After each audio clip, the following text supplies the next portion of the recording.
meeting of the Community Safety and Waste Management Cabinet Panel on Tuesday, the 9th of February 2021. I'll read the usual announcement which comes up before every one of our Cabinet Panel meetings, and that is the attendance of this meeting due to COVID-19. Due to the pandemic, the Council will be holding this meeting electronically in accordance with the relevant regulations. Members of the public may also attend this meeting in electronic capacity, and there's a link on the Council's website for them to do so. Members of this meeting are asked to keep their microphones switched off until called to speak, and switch their microphones off once they have finished speaking. Cameras may be left on throughout the meeting if members wish. Cameras should be switched on if and when speaking to the meeting. To indicate a wish to speak, members should use the raise hand function. Using the meeting chat function is exclusively for voting. I'll repeat that. Use of the meeting chat function is exclusive for voting. At the end of the debate on each item of business, there will be a vote. Members should vote using the meeting chat function by indicating for, against, or abstain, and I will declare the result after each vote. Breaks of at least 15 minutes will be held every 2 hours. Other breaks will be incorporated as appropriate. I hope that's fully understood. One more important thing is that today I have a plumber coming in to install a boiler which has been malfunctioned and broke down, nearly caught fire last Thursday. So I may well have to get called away, in which case my deputy, Colin Woodward, will handle the meeting if and when that unlikely event occurs. My wife would normally do that, but she's got to go and have a vaccination against a certain horrible disease this morning, so she won't be around. So if I get called away, I'll let you know in advance. Membership changes. Michael Muir, thank you for replacing Fiona at this meeting. We do appreciate it. We have no apologies for absence.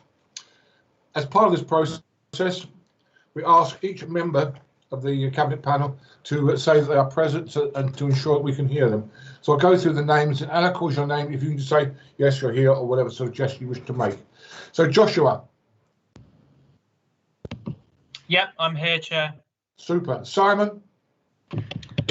Simon Bloxham here, thank you. Good. Morris. Yes, I'm here, thank you. Good. I'm glad you got my message, Yes, thank you very much. Appreciate it. Good. Sue. Present, Chairman. Thank you. Barbara. I'm here, thanks. Good. John Hale. Present. Good. Joan King. We're not getting a response from Joan. Paul Mason. Present, Chairman. Thank you. Michael Muir. Present, Chairman. Thank you. Colin Woodward. Colin Woodward, present. John Wiley. Morning, present. And last but not least, Tim Williams. Yeah, good morning, everybody. Thank you very much indeed. The first item of the agenda is to confirm the minutes of the Cabinet Panel held on the 18th of November 2020.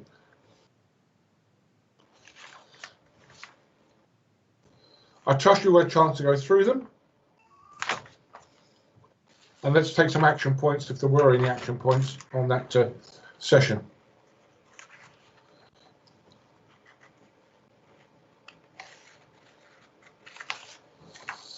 I have one action point on 6.3, which was the Deputy Chief Fire Officer for Chris Brigden.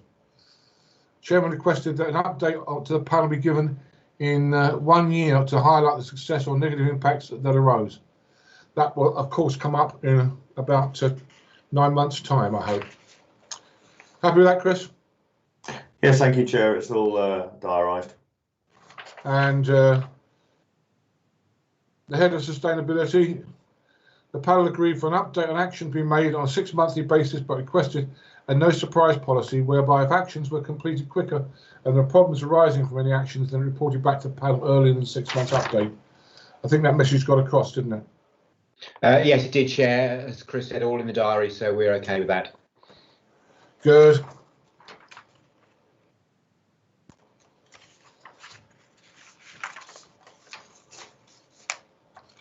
Based on that feedback, are we all content? I think we need to have a vote on the minutes, don't we, Teresa?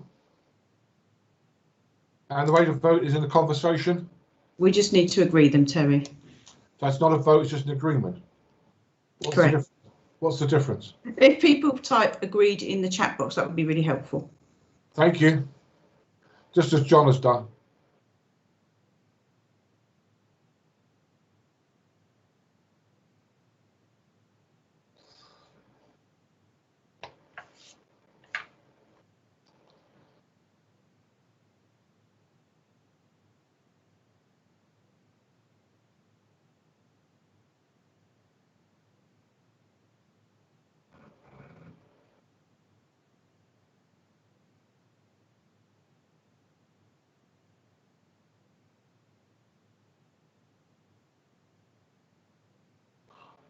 Are we there, Teresa?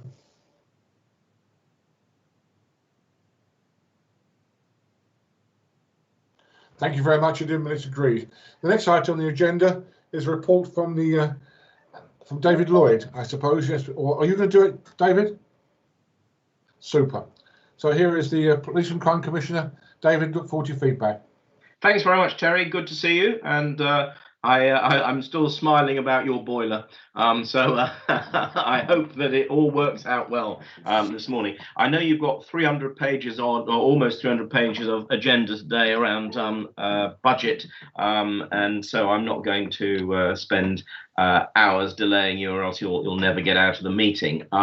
My budget was, or my precept setting meeting was held last week, and as I am sure you are aware, the Police and Crime panel agreed to an increase of £15 per annum for a Band D property. And can I take the opportunity to thank colleagues of all parties actually who supported that. There was only one person who abstained. I don't know why.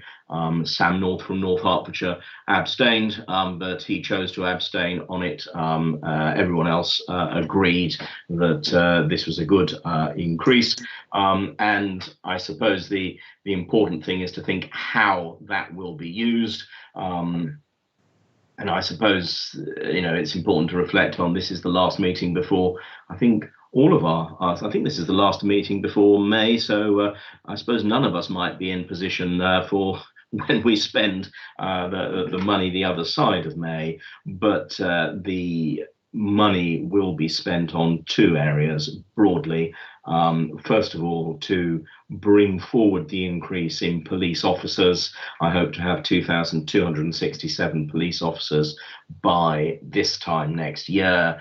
We've been ahead of the curve in terms of bringing those police officers in, and the council tax pays for 77 extra. The government pays for 90 extra. I think that'll be good. We always get into some difficulty about how many numbers are there going to be, because of course to get there we'll probably need to have 252 new names because others will leave. So to try and get to that point of 2267, we'll need to be as clever as we have been over the previous years.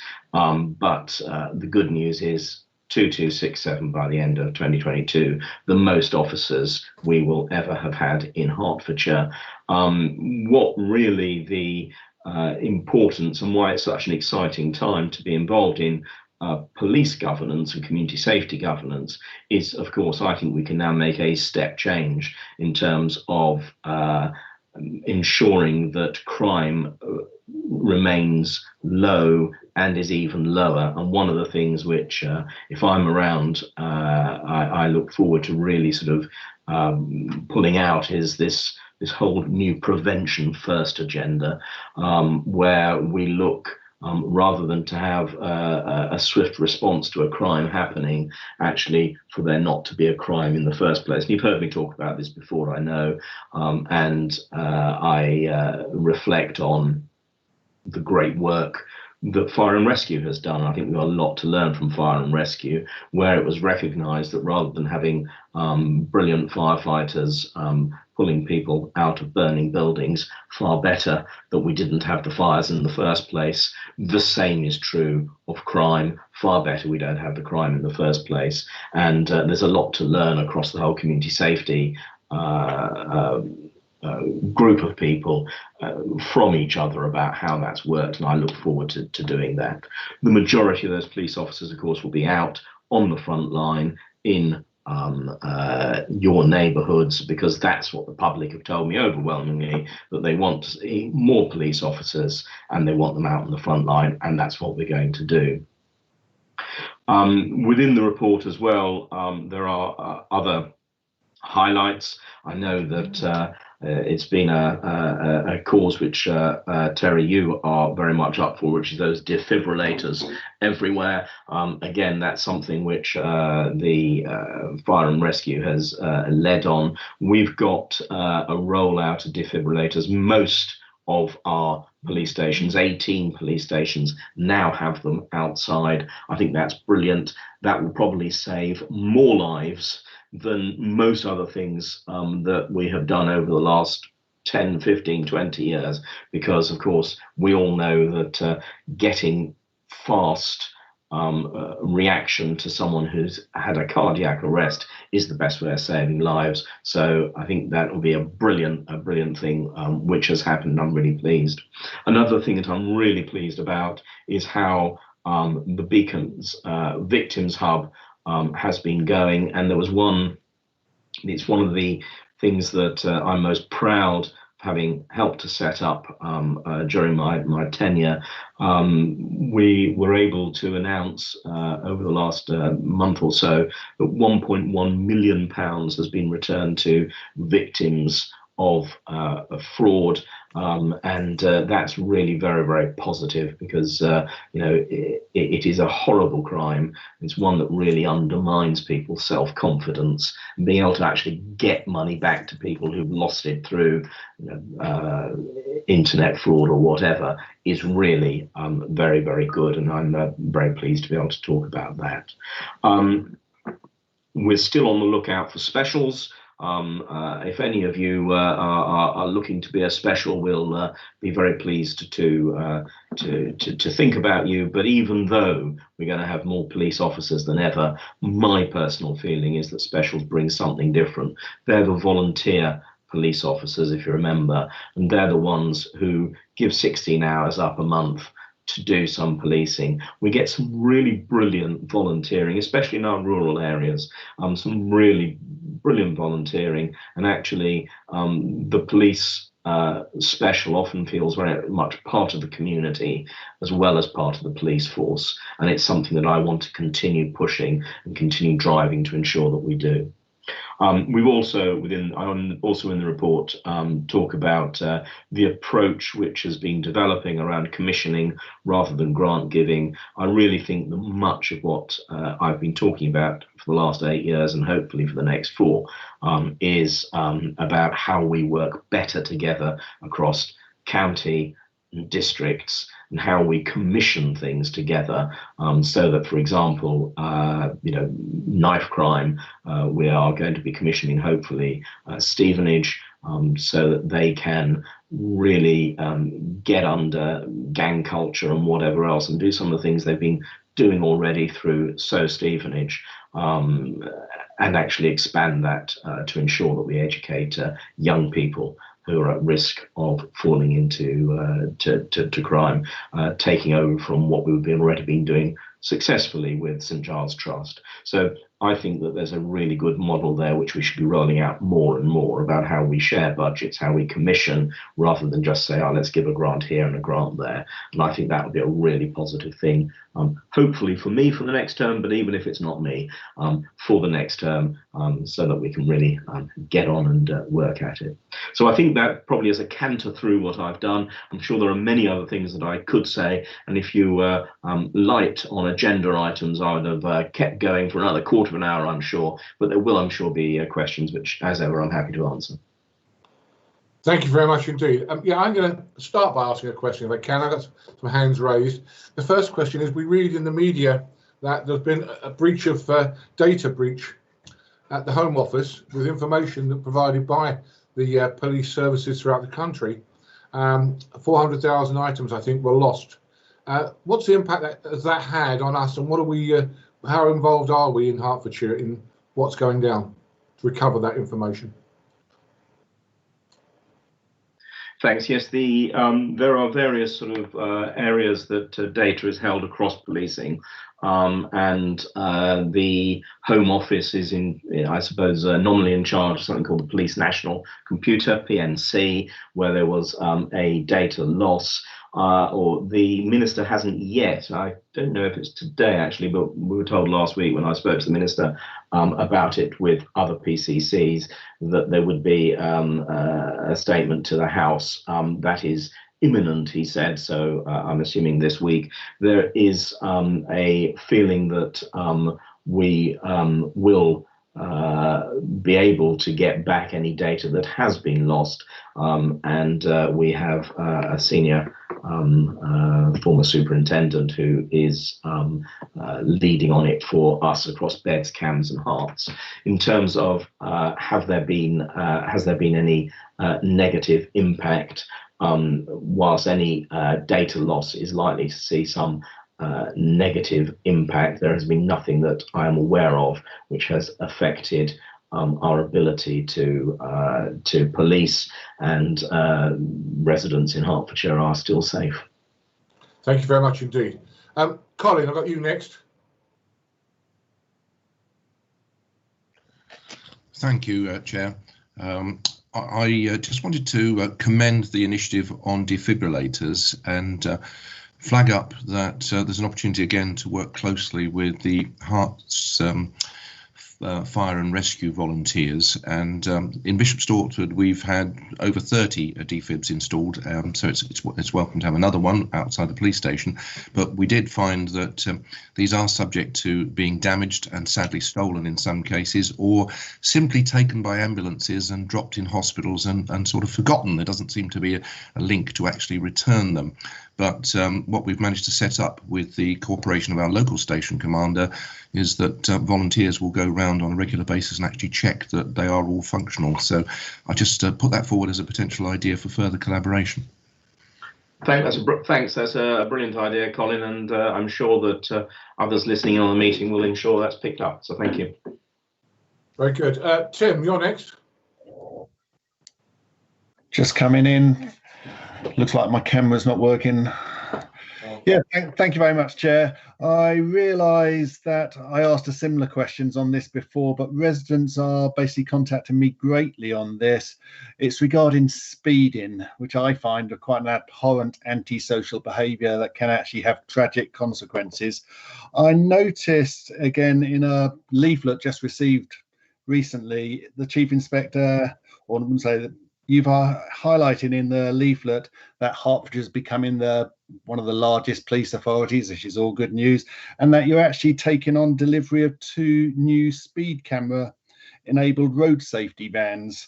So I just wonder if you can give us assurance, and I know the Chief Inspector's spoken about this before, that basically speeders in Hertfordshire will be pursued with full vigour now, because I do think it's been lacking recently.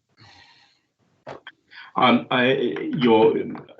sure, Tim, like me, your inbox, I'm sure, is full of people who talk about people who speed, and that's why it's important for us as representatives to ensure that operationally people are aware that these are the concerns that they've got, and that's why I set up the Community Safety Fund, which is used to takes the money off those people who've been on speed awareness courses, and is then used to be able to keep the roads safer. And I've done a number of things, and one of those is I have, for the last 18 months, been trying to get, COVID has made it difficult to get some speed vans. I'm looking for 2 across the whole county. That means that every single borough and district will have 1 visit per day per week, I would have thought, by a safety enforcement van. I think there are more things that we need to do, and I will continue to be involved with in terms of ensuring that speed limits are kept to. It is something which is frustrating for members of the public. We all need to work together on it, and that's why I've had things like community speed watches and various other things, so the public feel they are able to do something about it. So yes, I'm still involved. It is really important that when you set the agenda locally for policing, that you remind your local chief inspector that the thing which you are most concerned about is speeding. The way that policing works, there's a roads policing unit, but it's not really that which tends to do all the specialist stuff which you need to get involved. It's the local neighbourhood policing teams that you need to get involved as well, with speed guns, to be able just to ensure that people are reminded that there are spots where it is appropriate to go at a slower speed, and I'm very much up for that. Thank you, Tim. You want to come back? Yeah, just quickly, if that's possible, and it's probably a bit cheeky of me, but I often get a lot of comments about the A405 in Watford. There's local schools nearby, and speeds are 70 miles per hour plus down there. A little request for the speed camera vans to perhaps visit that early days. I'm sure David and his people. If I can add one thing here, when it comes to speeding, and yes, I think we all have problems with speeding. People stand at the side of the road, if they come outside their house and see a vehicle going past, and I think that vehicle is going too fast, it's breaking the speed limit. Let me say, it is very, very difficult to judge the speed of a vehicle when you are standing at the side of the road. In fact, it's virtually impossible unless you're an expert on it. But people assess speeds and what they think a vehicle is doing because it appears to be going fast. So yes, there are people speeding, most definitely, and we should do something about it. And I'm sure the comments you made, Tim, that Dave and his team have picked up. John Hale, next. Good morning, David, and thank you, Terry, for bringing on next. A couple of questions, David. One following on from Tim's. You alluded to the use of the speeding fines, etc., for road safety projects, one of which was the road safety grant, and I'm just intrigued as to why. I don't think any grants were made out of that fund in 2020. I was just interested as to why that was. When I looked on the website last, it said the fourth round would be coming up, but that was back in autumn 2019. And I know some parish councils have found that grant very useful to use. And then on a slightly different topic, thank you very much for a very useful response you gave to me last week at the Police and Crime panel on COVID vaccinations for the police. And I'm glad that we're on the same page on that. I think this has been a very stressful time for everybody in the country, and our frontline emergency response workers like the fire service and the police particularly so. And I wondered if you got any observations on what the impact of COVID on the police had been on in respect of stress and mental health, and whether that was giving you and the Chief Inspector any concerns about police availability. So it's two questions: Police Safety Fund and availability of police due to stress or mental health. Yeah, the Road Safety Fund, I'm going to have to go back to that, because that's not my recollection. I know it's been an odd year, but my recollection is that we have still made have paid out from it. Let me just check, because I'm sure that I'll be able to see something as I go. With the benefit of WhatsApp, there are other people who listen in who will be able to tell me. We've funded SIDS across the county and measures in other villages, I'm told. So I think that's just a glitch on the website rather than reality, but I will make sure that I respond properly to that, so rather than just guessing that, but it doesn't sound right. COVID vaccinations, stress and mental health, we haven't specifically. It's been rather odd, hasn't it, the way that COVID has worked. It has brought, I think, teams together very much, and over the last year we haven't really across the constabulary, although it's an operational question that you pose rather than a strategic one. But the constabulary certainly at the outset saw a lower rate of illness and people not at work rather than a higher one. Indeed, we were in a very good point, because crime had fallen down quite significantly, and the number of officers who were able to work, perhaps because of the crisis and really feeling they had to get in because of it, had gone up. We've got brilliant officers, and in many ways that's what I would expect of them, but we haven't seen that sort of mental health crisis broadly over the year. Whether or not things will change, we've always got to keep aware around that. It may well, we're in a different stage now, but I think that one of the things that we have to do, and as you've highlighted before, is to ensure that officers realise that they have our full support in terms of things like ensuring that they're safe at work, and that's why I think it is important that they get a COVID vaccination early rather than late. And there has been some benefit in those surgeries, those GP surgeries, which have some left at the end of the day, rolling it out to police officers, as I said to you last week. Thank you. Simon, I've got your hand up next. Yes, thank you. Really, it's going back on what Tim was asking earlier on. I think also here, I know PCC has got a great role to play in speed schemes, but I think we shouldn't forget our contribution to this. And I think the sum of money that we're putting aside for the 20 mile an hour zones shouldn't go unmentioned at this point as well, to improve safety in all areas. I think a number of 7 million springs to mind, but I'm sure it's in the budgets which we could all thumb through and find, without all the 1,000 pages. Good point raised there, Simon. Thank you. I have no more hands up at the moment, David, so that seems to be the end of your interrogation for this time round. Thank you very much indeed. Thank you, Terry. And we look forward to seeing you in the near future in the same position. That's a biased opinion, of course, but we may not be even sitting here ourselves. We don't know. So thank you for that. I think we're being asked, if we can, just to the panel to receive the report. If we can just receive it via chat, please.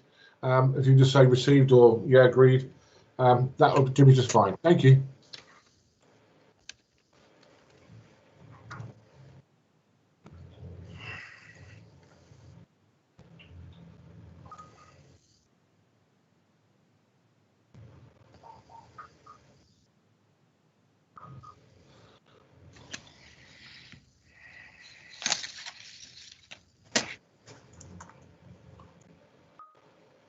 Right, I think we're about there with names and numbers. So the next item on the agenda, before we go to the next item on the agenda, which I think is Colin, is I'll be muting sometimes because I can hear a plumber banging away downstairs and I can hear radiators rattling. So it means something positive is happening to my heating system, but it does mean I'll mute because otherwise you might hear some banging in the background. And Mr. Chairman, really bearing in mind this meeting is being webcast and following the Handforth Parish Council experience, I don't think it's helpful if the chairman says he can hear banging away in his house, because it'll go viral if I have anything to do with it.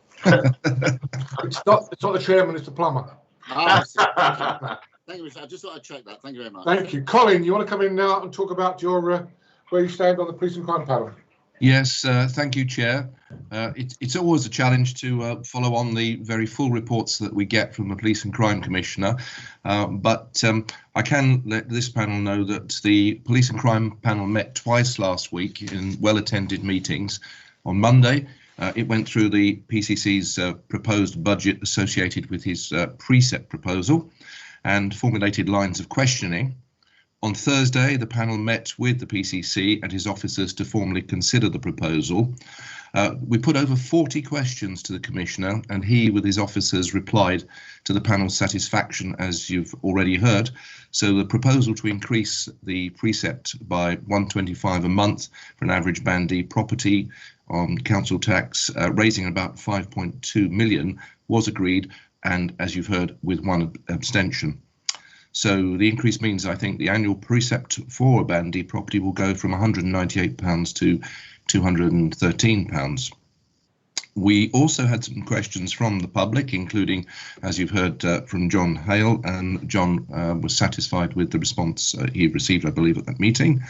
The other question area that we had was on the scrutiny of potential racial bias, and the questions and the panel's deliberations can be viewed both on the Police and Crime Panel's website in due course, and a video record, which I believe goes on YouTube. I added one question along the lines of that which you've mentioned yourself, Chair, when I raised the failings of the Police National Computer System, which is for the second time. Some members may recall that there was a 10-hour blankout in, I think it was October, certainly earlier last year. And as you've again heard from the Commissioner, he agreed that there was a statement coming up in the House and he would respond to the panel at the next meeting after that statement. That's my report. You're still muted, Terry. Yeah. I said, let me unmute myself because again we have hammering going on. Thank you, Colin, for that. We appreciate your participation in there and your leadership. Now I have Maurice, you want to raise a question? Yes, I think, Colin, I mean, it's probably with you, although it might have been with the Police Commissioner. I do prefer when we hear figures of any potential increases in actual financial terms rather than percentages, because, to be honest with you, I think that just confuses people a bit. Are we satisfied looking at perhaps what our peers around us in other shires might be charging in relation to police, that actually the request, which appears to be, I think it was unanimously supported for the increase, seems to be fair and reasonable in order to provide the service, and that it's the ambition of not just the Commissioner, but obviously the constabulary to provide? Well, I think my answer to that would be yes, we were satisfied. We are actually one of the lowest charging authorities, I think, in the country. And the panel did feel, which is, also again why I've given the figures rather than percentages myself, the panel felt that it was reasonable, having gone through the budget, although the Police and Crime Commissioner was quite shall we say, directive in terms of our role was to consider his precept proposal rather than actually go through the budget. Nevertheless, he did graciously respond to all of our points along with his officers. So we were satisfied, subject to that one abstention. It was unanimous amongst the other members. Thank you. That's fine. Thank you very much, Maurice. Good question. So, subject to no other questions being raised, sorry, lower your hand, Maurice, please. Thank you. No other questions being raised. I think what we're asked to do here is ask the panel to note the update report via the chat. So, if you can note it via chat, please.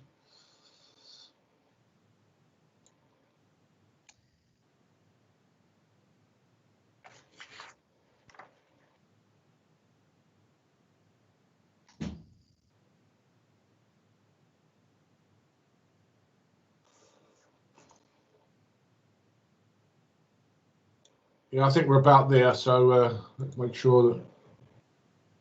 Yeah. Thank you. Good. Colin, you are noted, so to speak.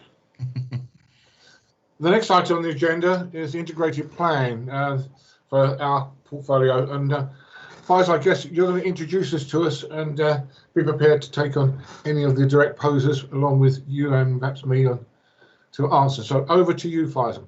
Yes, thank you, Chair. Yep, so I'll give it, like you said, I'll give it a very brief introduction. So just to put this in context, obviously the integrated plan proposals, so the budget proposals have already gone through the scrutiny process, but this, as with every year, is where the proposals go through panel and then onto cabinet and then onto council, obviously for approval. So it's panel's opportunity to ask any questions and comments.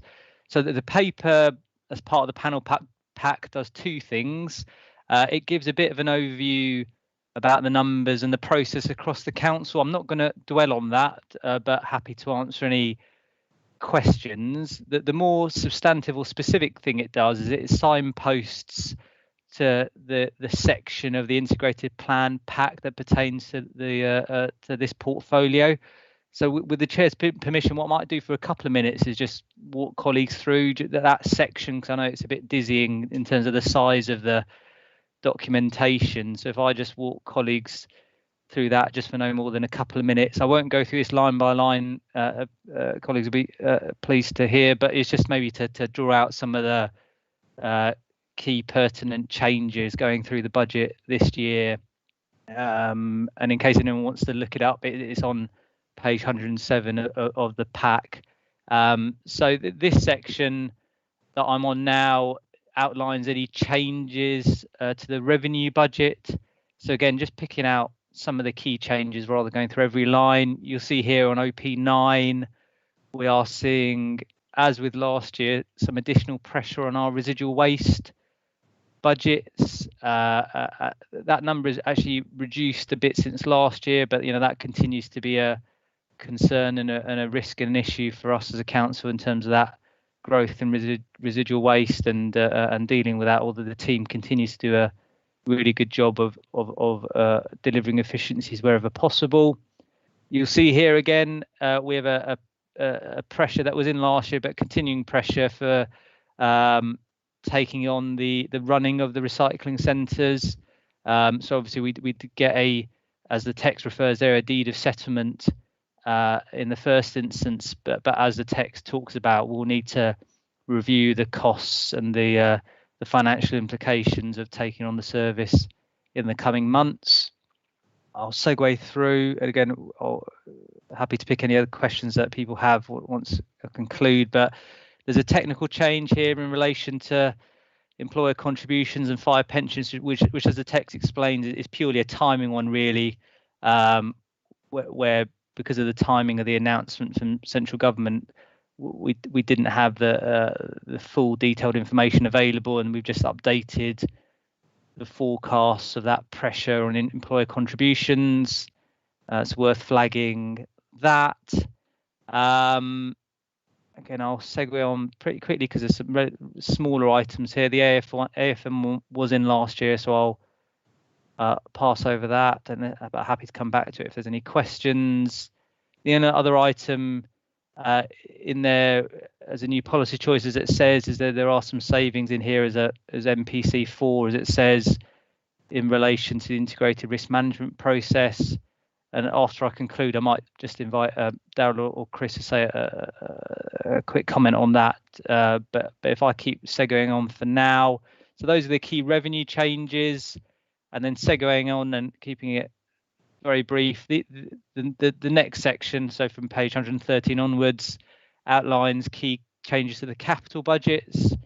So again, just drawing out key headline, there's a new line that's gone in here in relation to bulky waste shredding to the tune of 1.3 million.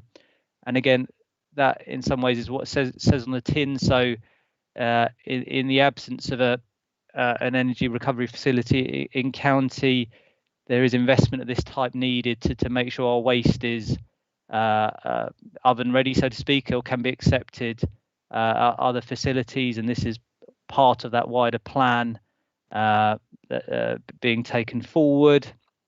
The next section, lastly, talks about some revisions to existing bids. So you can see there we've reflected the latest forecast costs on the Stevenage Recycling Centre, and also similarly reflected the latest forecasts in relation to Welwyn, and on a similar theme reflected our latest forecasts for costs in relation to the East Coast and Humberside Control Room Consortium. So all of those three are really on a theme of updating the profiles based on our latest information.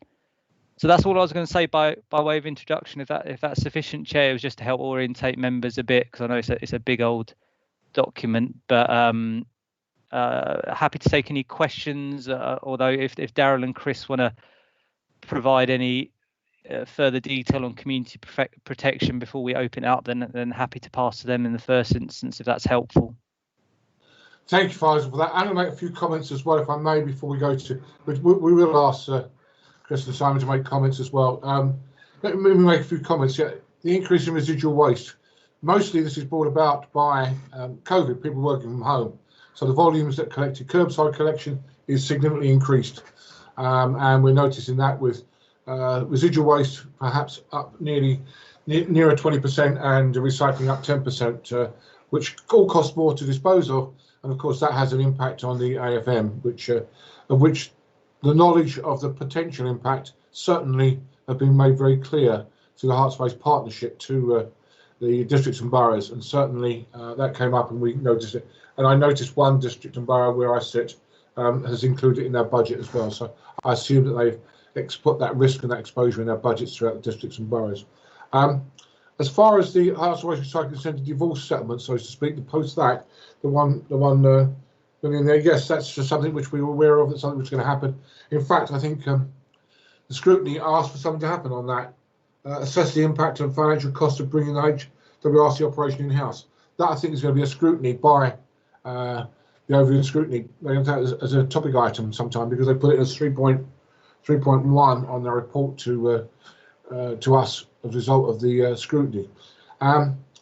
Yes, the impact of the integrated risk management plan, yeah, great details of what the potential efficiencies in there are going to be, and how those efficiencies are going to be reinvested back into the service for the benefit of improving many things, including the number of appliances, the type of appliances we use, investing in that, and the small appliances, which is again the integrated risk management plan, and the number of firefighters that will need to sit on those appliances, regardless if we go 5 to 4 riders. Similarly, with improved training facilities in there, different additional training officers are coming in as well as additional officers to support volunteers, which is good. So it shows that any efficiencies gained out of integrated risk management plan are being reinvested back into the fire and rescue service, which we think is very, very important. That's me done. I've now got a few people asking questions. I'll start at the top if I can, which I think John Hale come in first. As I said, sorry, I stopped there. Darryl, you make any comments before we go to John Hale? Thanks, Chair. A couple, if you don't mind. Firstly, just to respond to a couple of the very positive comments that the Police and Crime Commissioner made earlier in the meeting. I think it's great that he, obviously with his previous experience, recognises the fact that the prevention first approach is the way to go, and obviously great that he recognised how much Fire and Rescue has done in that. So thank you, Police and Crime Commissioner, for that. Very kind of you. Also, the point that was made around defibrillators, just to bear in mind that we've also got fire stations with defibrillators on across the county as well, various fire stations, and every fire engine has a defibrillator on it, and they're getting used more and more as we support the medical response, both as part of COVID and more broadly than that. So that's great. If I may just pick up on another specific point as well, which is around staff sickness, very similar picture to the police. I think a lot of our firefighters during COVID felt that they wanted to be part of the response, and so sickness actually went down. I think it was Councillor Hale made the point about sort of mental health and so on, and I do think the emergency services are going to struggle with that, but I would suggest the public is probably going to struggle just as much. Because in many ways the firefighters and other responders have got the opportunity of continuing with their job and helping the response. And so in some ways, the negatives of the job that we do are partly outweighed by the benefits of being able to continue to do the job we do. And that has met the positive points as well. In terms of the integrated plan, as you mentioned, Chair, the RMP is the focus for the community protection elements. There are a couple of other aspects in there, not least of which is some investment in training around EU transition and the legislation changes we could see. So that's for trading standards in particular.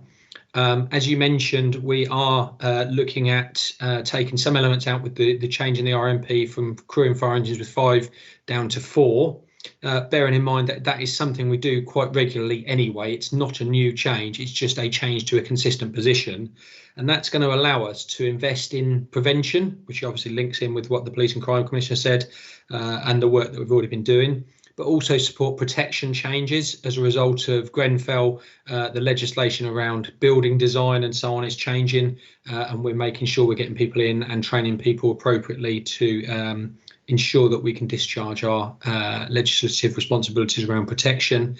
But the biggest areas are investment in training, and that's twofold. Firstly, in more people to both deliver deliver training and to be available for training. I think that's a really important aspect of what we need to do as a fire and rescue service. And if there is anything that keeps me awake at night, it's wanting to be certain that I can send firefighters out on fire engines being extremely well prepared to be able to do the best they possibly can for the people of Hertfordshire. And so I think this investment demonstrates our commitment to doing that, which is great. That also links into our capital programme, of course, where the integrated plan proposes a significant investment looking forward to a brand new training centre for the county, which is a joint provision with police colleagues as well. So hopefully providing the absolute best training facilities we can for police and fire colleagues, and yet another demonstration of the investment that we're going to give around training. So that's very positive. Our other capital programmes include the replacement for Hertford Fire Station, and that which is obviously including the ambulance station as well, which again I think is a very positive demonstration of investment in this service. And then our other capital programmes include with the fire engine replacement programmes, our vehicle replacement programmes, IT and general equipment as well, to make sure that we are still continuing to provide the best possible service for the people of Hertfordshire. So that's probably the main elements I'd touch on, Chair, if that's okay. Thank you for that. I have one other thing, Darryl. I see that three new fire engines arrived last week, in fact, yeah, or were being labelled last week and set up last week. So that they look very, very impressive, to say the least. Simon, you want to come in and say a few words on waste management before I go to John Home? I don't think so, Chairman. I think Faisal covered it all, but happy to take questions. I will just clarify this issue around the residual waste treatment pressures. Those pressures in the IP are related to inflation in our contracts. That is, as the Chairman hinted on, worked on the basis, though, that we hope tonnages will decrease, but those, if we do have a higher level of tonnages because of COVID, they remain. We're hoping the AFM will cover them. But the line in the IP is about inflation and contract costs. Thank you for that clarification. John Hale, you want to come in and ask your question, sir? Thank you, Chair. A couple of observations and a couple of questions. I would like to echo the comments that have been made previously about the importance of prevention work. I think looking at the IP, not surprisingly, it's going to be a challenge, I think, over the next 4 years on the revenue side, because effectively it's a standstill budget for the fire and rescue services. And I think, you know, with an increase in population and more homes in the future, that is going to put pressures on if we don't find the efficiencies and also just prevent the accidents happening in the first place, or the road traffic collisions. One shouldn't really call them accidents. I question really for Simon, I think, which is one thing I've noticed recently is there's been some concern about our ability actually to dispose of the recycled waste we collect at our household waste recycling centres. And if the district councils and borough councils have a similar issue with disposing of their recyclables, that may see an increase in the residual waste we get. So is there a risk to this IP around that aspect? I've got a technical question for Faisal. Line on page 108, line OP29, and I'm afraid I only just noticed this when he was giving his presentation. That's written prior contributions, and it refers to that the rates were higher and the impact was greater. And the figures in that line are then shown in parentheses. When I turn over the page onto 109 and we're looking at OP4 and the impact leaving the EU on trading standards, where there's going to be additional training costs, the figures aren't in parentheses, and I'm getting it's always the problem with budgets as to when is something in parentheses and when isn't. Which way are those costs going? So could Faisal perhaps just clarify why one is in parentheses and the other isn't? And then final last comment, Chair, I suspect this might be Darryl's last meeting in his role, if I'm not mistaken. I'm not sure when he does depart from us, but if I'm right, then I'd like to pass on my regards and best thanks for all his work. Well, I'll take that last comment first before I pass over. Darryl has advised us, as you're probably aware, that he's going to retire at the end of July, and he will be greatly missed. Hopefully, we will see him again at the next one. It might be we, us, whoever, but certainly rest assured we will take every opportunity we can to thank him for his work that he's done for many years for the Fire and Rescue Service, not just in Hertfordshire but elsewhere as well, but certainly in leading ours, and the sterling work over the past sort of 15 months around COVID, where he has been a lead for Hertfordshire County Council as a whole, not just on the fire and rescue, but on part of the community safety programme, which he runs and looks after and does a great job. Yeah, and let me say, of course, that his team are out there now in EN10. Chris Brigland's running that Operation Eagle. So the Fire and Rescue Service, led by that officer, provide tremendous services, we think, to the people of Hertfordshire. So thank you for that. So question, so risk of disposal, I guess Simon's going to answer that, and then Fires will come in about the clarification. Yeah, so a couple of points worth noting around recycling and disposal. So the Waste Collection Authority, the districts and boroughs deal with their own disposal or management of recycling through the Hearts Waste Partnership, and perhaps Mark or Duncan pick that up later on the paper. So we do pay recycling credits, though, to those districts and borough councils for their recycling, and you'll see a line in the IP, L3, where there is a pressure in there. That goes up, recycling credits goes up every year.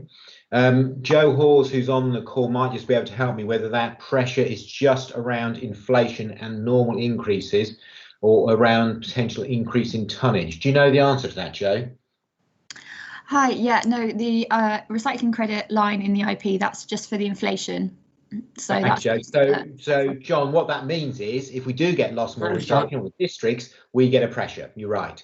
As far as the household waste recycling centres go, we deal with our own there. We're okay at the moment.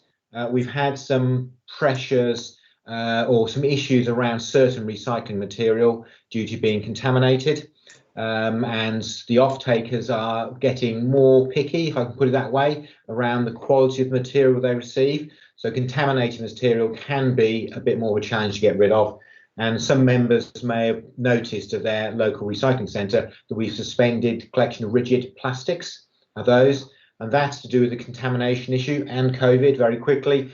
People tend to throw rigid plastics into the bins with metals or batteries in for, battery-powered child's car for the garden. In days gone by, we'd have put the operatives into those skips. They'd have gone through and sorted out the contamination, and it had all been collected. With COVID, we haven't been able to let the operators to get in there to sort it out for various reasons. However, we're pretty confident shortly we'll get a workaround with that, and we'll be able to get rigid plastics back online. So yes, I think there is a risk for increased costs around recycling, both the county council because of recycling credits and potentially obviously for the districts as well. But HWRCs, it's not too bad. Apart from the rigid plastics, a lot of it is collected curbside. Thank you. Duncan, did you want to come in and make a comment? Through you, Mr. Chairman. No, I think Simon's covered the main aspects. Okay, thank you. Faisal, you want to talk about those two lines in the paper that John raised? Yeah, no, happy to. The first bit's simple, the second bit a bit less so, isn't it? So to answer your question, John, when something's in brackets, that means the budget is going down. So, something in bracket means a saving or a reduction or an efficiency. I think the thing that's causing confusion, for which apologies, is as you sort of picked up, the text doesn't really correlate with the number. I think, being honest, I think there's a bit of the fat finger syndrome there. I think it's been incorrectly copied and pasted from the previous year, so we can look to amend that. So the numbers are correct. The text has just been incorrectly rolled forward. So yeah, that's the reason for the discrepancy there. I'm happy that the description's wrong than that the numbers are wrong. So thank you. What number was that, Faisal? So this is OP29, Chair. So the one that talks about employer contributions, fire pensions. So if you can see there, it's a slight tweak to the numbers that, but it's just, if you look at the text, it's just being incorrectly rolled forward from last year. So it still talks about the 1920 IP and talks about an increase in the pressure, whereas actually it's a small reduction in the pressure. So the numbers are right, it's just the text. Apologies, we've incorrectly rolled that forward, so we can amend that for the subsequent version. Well spotted, John.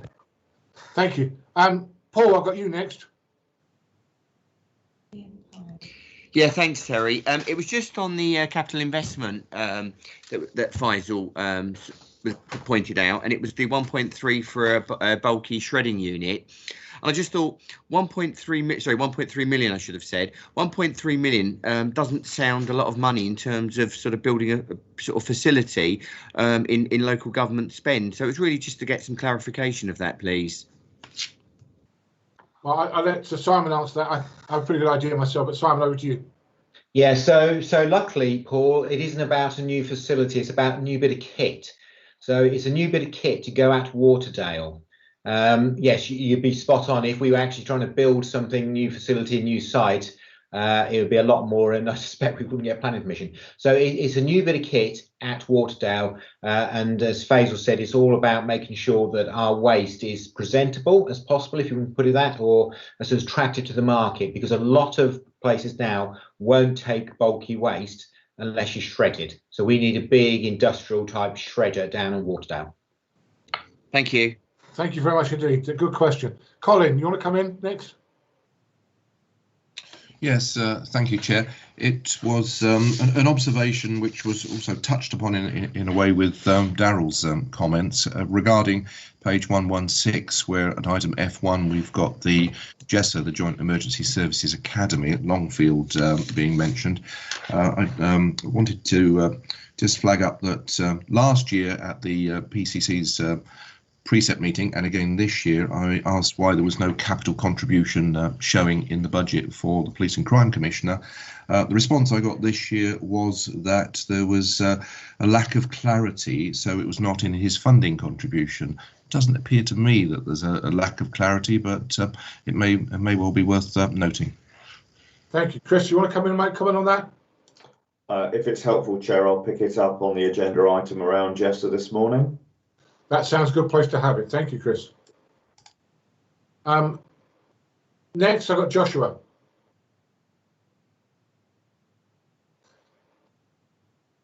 Hi all, thank you. Again, apologies for my lack of video and I think a slight lag. There's something wrong with my remote connection to the server, but at least you can hear me. I want to start by echoing Councillor John Hale's comment on Darrell's retirement. I also want to wish him the very best for that. I sent him it via email, but I'll do so here publicly too. But I've got some issues with the IRM, with the savings highlighted in this in relation to the IRMP.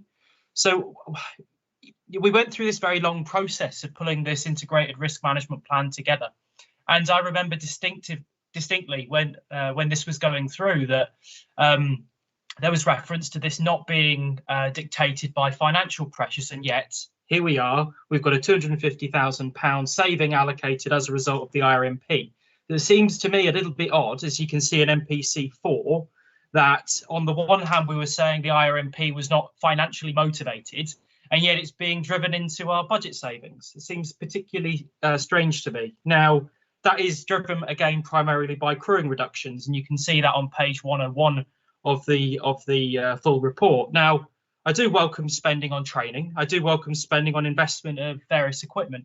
But I think we need to ask at whose expense, right? And this is being paid for. These additional expenditures that are being paid for in part by having fewer officers on firefighting appliances. Now, alarmingly, this is a time when, as you can also see in the report, we've got increasing incidents that need to be responded to, and the number of full-time fire officers is falling. So it makes you then question why it is the authority also feels it okay to spend £3,000 per year on some officers to get performance-related bonuses, why some are getting additional increases in their annual pay rises on top of the nationally agreed sum. So, couple that alongside councils systematically across the country being given insufficient money to operate. I think what this ends up highlighting is that these cuts are having consequences, but they're being levelled at different ways at different people within the organisation. That's the point I wanted to make. It's not really a question, but I feel it's important when we're talking about this budget that these points are raised. Thank you. Joshua, thank you for making those points. I'm sure, Darrell, you'd like to respond to that. Or Chris, which one? Darrell? Yeah. Thanks, Chair. So, firstly, both to Councillor Hale and to Councillor Bennett Lovell, thank you for your good, great, kind wishes. I am hoping to be at the next meeting on the 10th of June, and so that will probably be my last meeting. But thank you anyway. In terms of the RMP, yeah, I mean, there's always a requirement, I think, and it's incumbent on me as an officer of a public organisation to be looking for opportunities where we can be more efficient. And so the RMP in itself is not a document driven towards savings, but where there is an opportunity, I think we have to be realistic that actually that money could be used elsewhere within HCC. And so we are part of a larger organisation, and so we're always going to be asked to consider what we can do more efficiently, which is what I feel we've done within the IP. I think it is important, though, to recognise that in terms of the changes we've made to the shape of the organisation through this IP, or plan to make as part of those changes, the investment in training is the one that will make a huge difference alongside prevention and protection. So I think to a certain extent, the question is, does the service for the public suffer as a result of these changes? And my advice to members is no, no, it doesn't. Actually, we can still deliver a really high quality service for the people of Hertfordshire and get the investment in training that we've wanted to do for quite some time as part of the RMP. Just to pick up on one point that was made, which was around pay rises. I would need to see the detail of what you're referring to there, Councillor, if you don't mind, to be able to respond to that. But firstly, no officers will be getting any exceed payments this year. That's already been decided by SMB, and I'm not sure what national rises you're referring to that you think we've gone above, because I'm pretty sure, unless I've got something wrong, that all of our pay is linked to the national agreement. So it'd be interesting if you have any details you want to share with me. I'd be quite happy to respond to those outside the meeting. Thank you for the feedback there, Darryl. I do appreciate it. Colin, you've got your hand up. Is it a legacy, or you still want another question?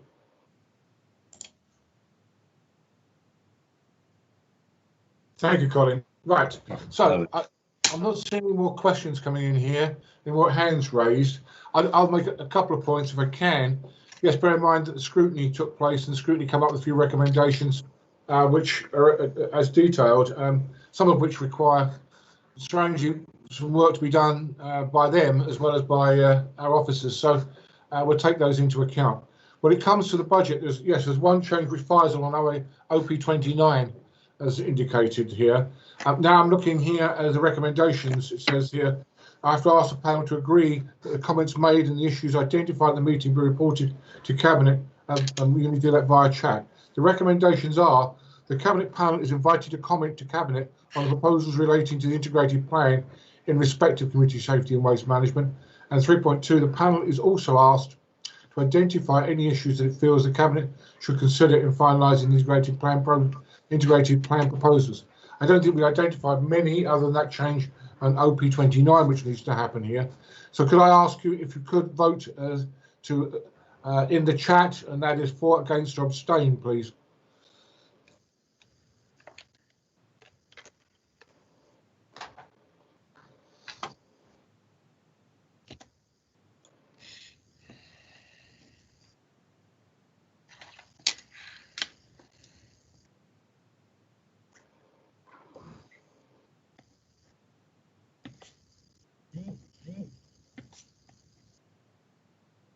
Sorry, Chair. I was looking for the Employment Committee papers to forward on to the Chief Fire Officer after the response to that. Can you just remind me, because I missed that, what we're voting on here? Thank you.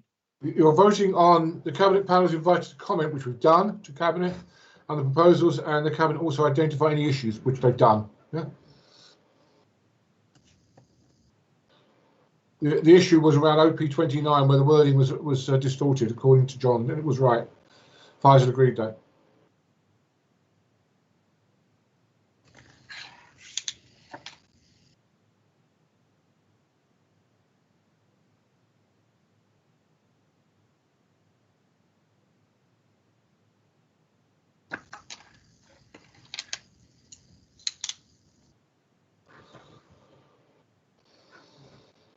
Thank you, Elaine. We have enjoyed it. I'm going to offer now a 5-minute break, if I can, please, for people to perhaps top up a coffee or go to wherever they need to go to, and also for me to check my plan. When we come back, we'll be talking about the strategic outline case for the redevelopment of the Longfield Joint Emergency Services. It is now 11:05.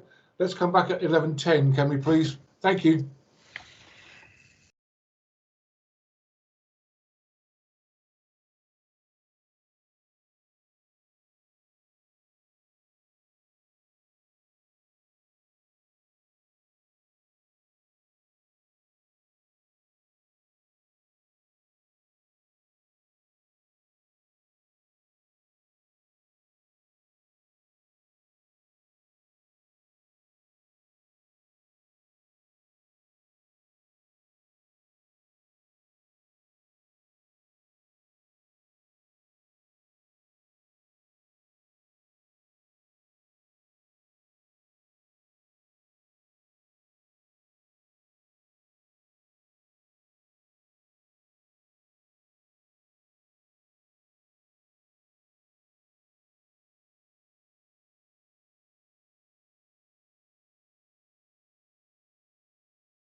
Okay, I think we're back on now. We're live. So,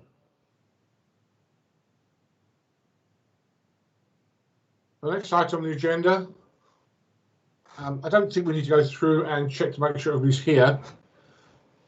But the next item on the agenda is the approval of the strategic outline case for the redevelopment of the Longfield Joint Emergency Services Academy. Chris, you're going to take this. Yes, Chair, I will. Thank you. Okay to progress? Yes. So good morning again, panel.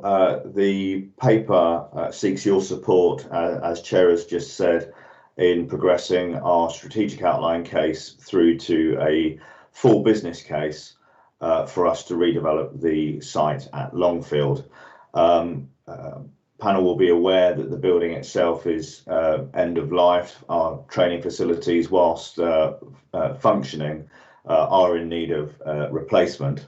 And so as part of our overarching HCC strategy for estates, alongside our commitment to one public estate, we have created a strategic outline case as presented through this process on for consideration at Cabinet, subject to your support. And so the site at Longfield is end of life. We do need to replace the operational and the administrative buildings on the site. And so colleagues have been through a series of investigations to understand what is required. You'll see within the paper we have been working alongside colleagues within the constabulary under our MOU for collaboration.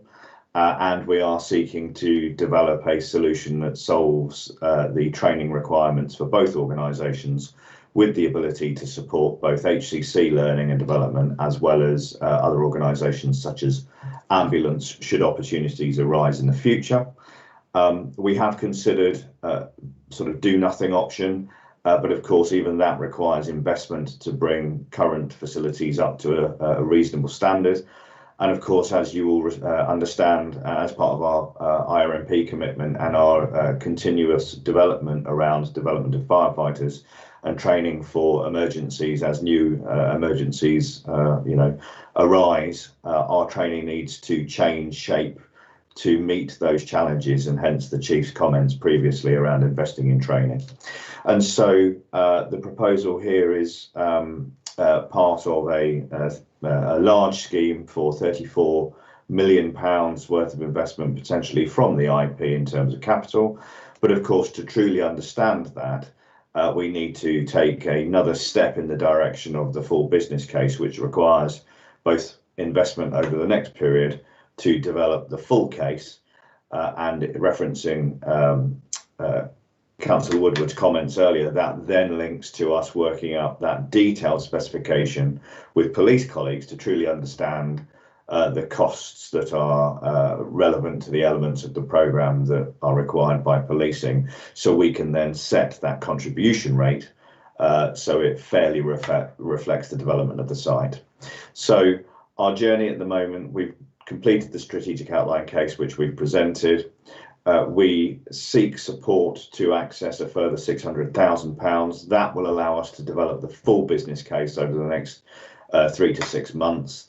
That will allow us to get to a point where we can come back to council and invite comments and a decision around the full programme, which currently under the strategic case looks to be in the region of £30 million worth of expenditure to develop the appropriate level of training facilities that are required by the organisation to ensure absolute safety of our firefighters and the best possible service to the communities that we serve. Thank you, Chris, very much. I guess before I ask questions, my question is, when would you expect to have that business case ready? So, subject to approval at Cabinet, we are already starting to work up the periphery of that report, but of course we need to do the intrusive surveys that follow. My hope would be we'd be back to you August, September time, COVID allowing. Okay, thank you very much indeed. Any questions?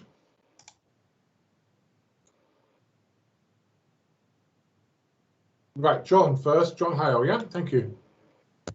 I wouldn't want to disappoint you by not having some questions, Terry. And thank you, Chris. That's the whole purpose of this meeting is for members to challenge, and we welcome that challenge. Yeah, you and I are in agreement on that, Terry, and I'm very pleased that that is the case. And thanks very much for the paper, Chris. I'd echo the comments Colin made earlier about the concerns over the commitment from the police for this. Hopefully those concerns are being addressed both through the MOU and the committee that sits overlooking that memorandum. And Terry, I'm hoping that you can give us some assurance that that is the case. Can I also take it, Chris, from your comments that the police aren't being involved in putting together the various business cases and I forget what the various designs, etc., so as to make sure that they don't at some stage turn around and say, oh, well, because you went so far ahead without our involvement, we don't want it to be involved now. I think this reading your report, especially paragraph 4.5, which refers to the significant backlog of repairs and maintenance, I really feel that this is quite an important project that we should be going forward with, and I'm therefore very supportive of it. And then there's just one final observation that I think there needs to be, and I assume this will be the case, but I'll just ask in case that when you're doing the design work further on, assuming that we do go for the option in the end that you're putting forward, that the design allows for flexibility should additional funding be available at some future time to include some of the things that we're having to leave out of it at this stage. We don't want to end up with a design that doesn't have that flexibility built into it where possible. Yeah, thank you, Colin. I'll make one comment there if I can, please. Certainly, what I've seen so far in terms of plans, one of the items that could be included in there is actually having a fire station on site. And that's an opportunity which may occur, and that facility, yes, there'll be space made available to make sure in the plan that there is a space where we could put a fire station and perhaps move fire appliances from Stevenage Town Centre back out to where the Jester's going to be, which could well give better access to the A1, which is where sometimes our firefighters, you can imagine, spend a fair bit of their time with road traffic accidents out there. So it also gives them rapid access to some of the estates that are coming up in and around that area. So that will be part of it. One of the things that was considered here, John, was accommodation.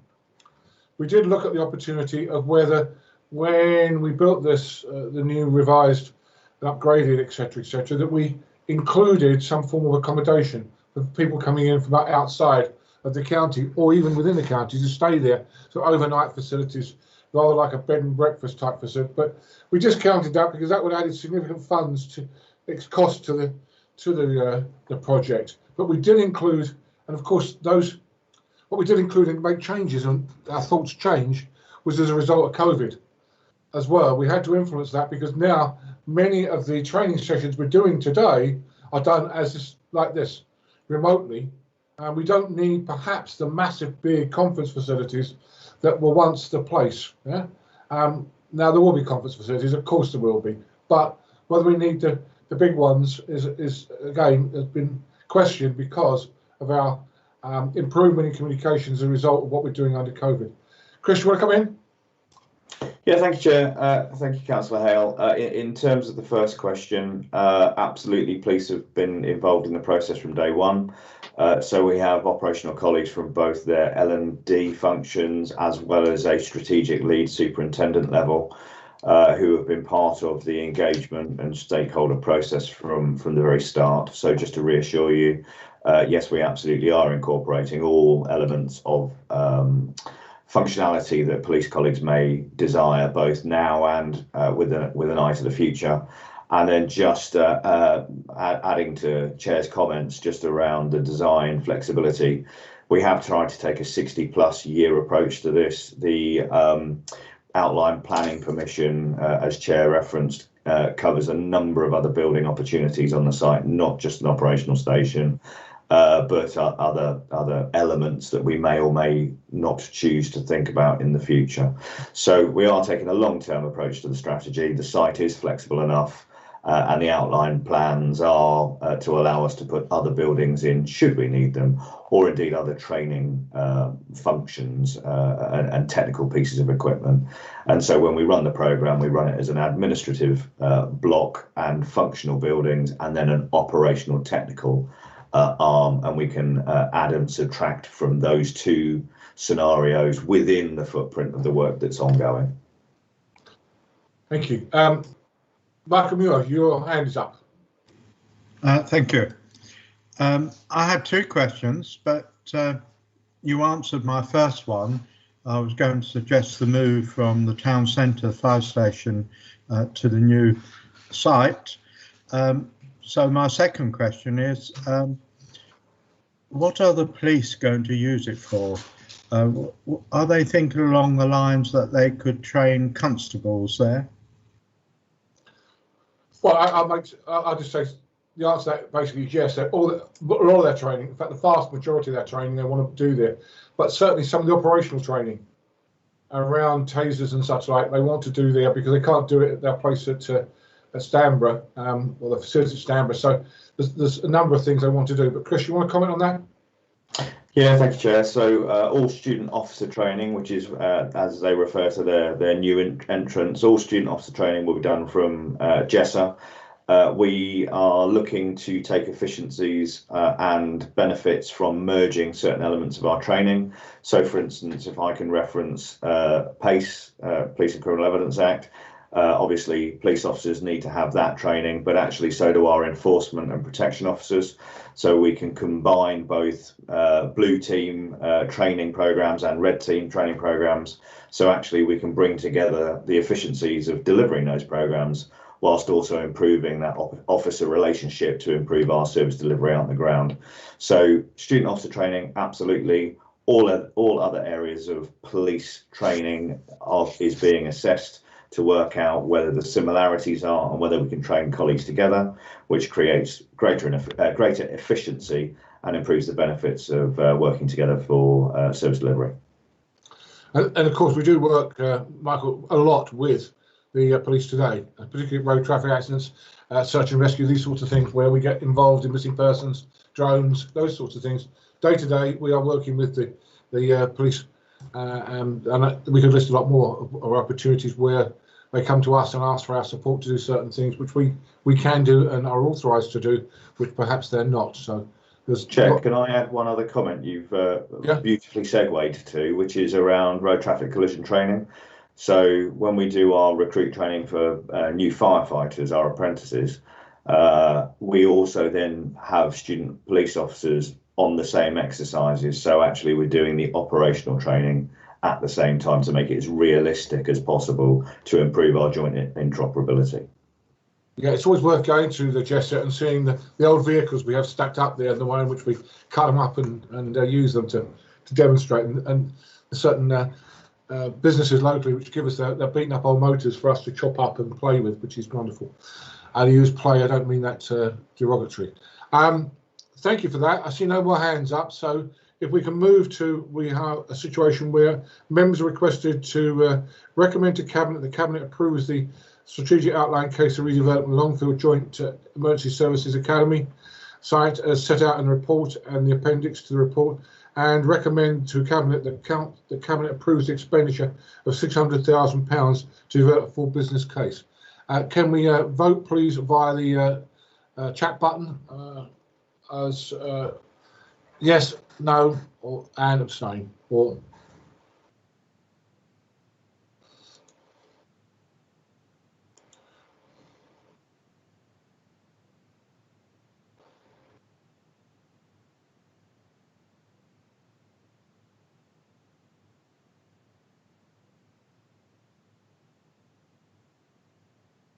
yeah, I think we're about agreed now.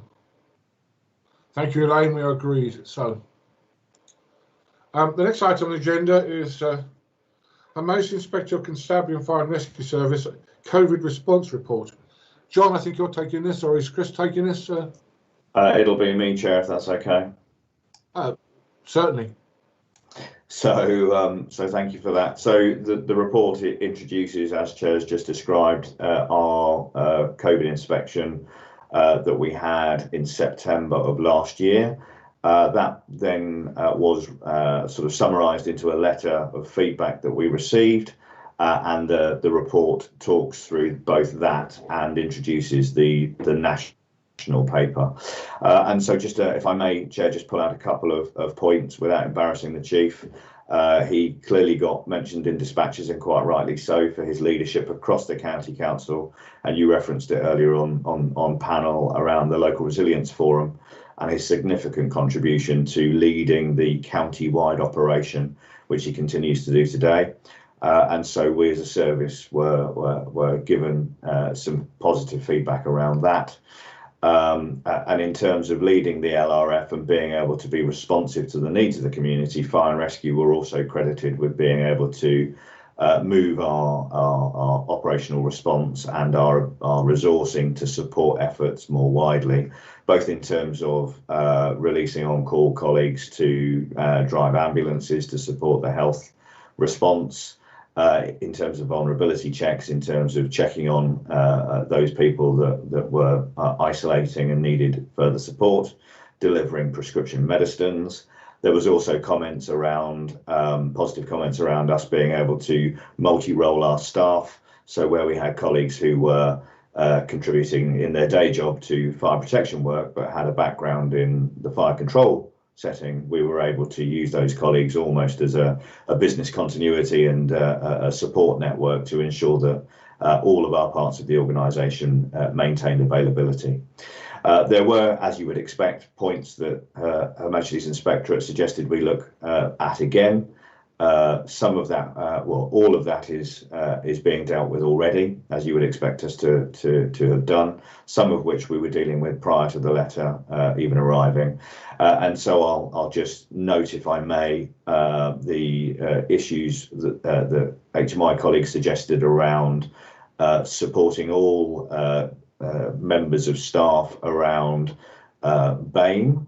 In terms of the early assumptions based on COVID understanding that there may have been an increased risk to BAME colleagues. And so we were quick to react to that and put in individual risk assessments to support BAME colleagues. And of course, there was a comment around the use of the business continuity plans as a collective across HCC, which of course is one of our strengths, but there was a suggestion by HMI that we should consider whether we needed more detailed, localised, sector-specific business continuity arrangements.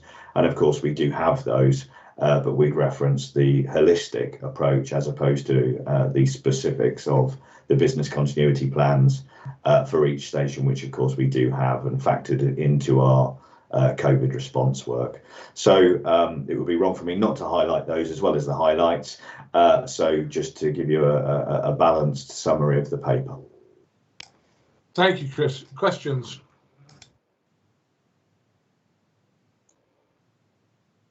John, yes, please, John, if you can. Well, first of all, I'd like to congratulate Chris and Darryl on the report. I've read it, and it's a very positive report with some useful recommendations, or what I hope are useful recommendations in for the future way round.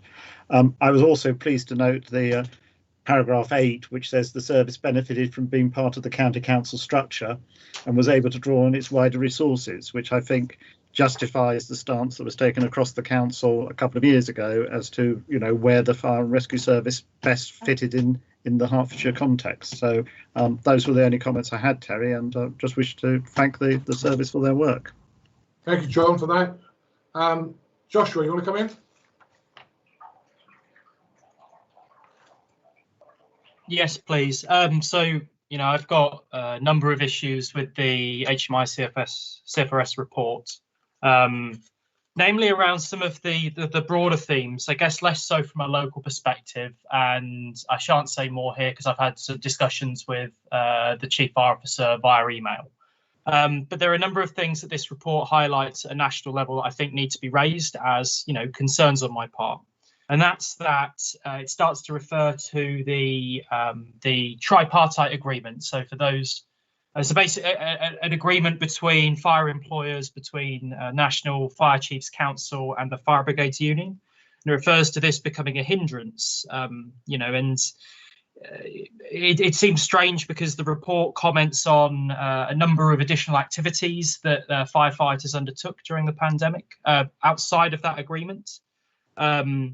And it basically comes down to the writer of the report saying that there was vetoes from fire officers around safe deployment practices. Well, I think it's right, and I think it needs to be repeated here that if staff and their unions have issues with workplace risk assessments, that they have the right to challenge those. And if there are situations that staff are being asked to take work on that's outside of their job role, that puts additional safety implications on their work, that they have the right to challenge that. And I think what this report tries to do is undermine that principle. Now that principle is something which is supported by law, so I think there's a number of issues there. I think ultimately, you know, there are a couple of other things the report does. It seems to suggest that the trade union, the Fire Brigades Union, sought to undermine vaccination efforts, and I think that's unfair. That's not true. So, you know, I don't think I do welcome this report in general. I think there are some good points in it, and I'm encouraged to see, you know, that local officers have been highlighted as offering very good practice, and I do want to congratulate them for that.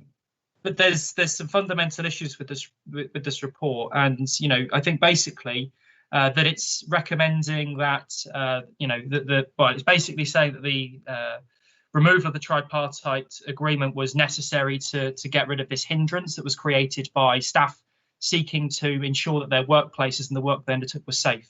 Now, I think that's very dangerous, and I think it needs to be highlighted here that that's my view, because it sets very, very dangerous implications for, you know, future work.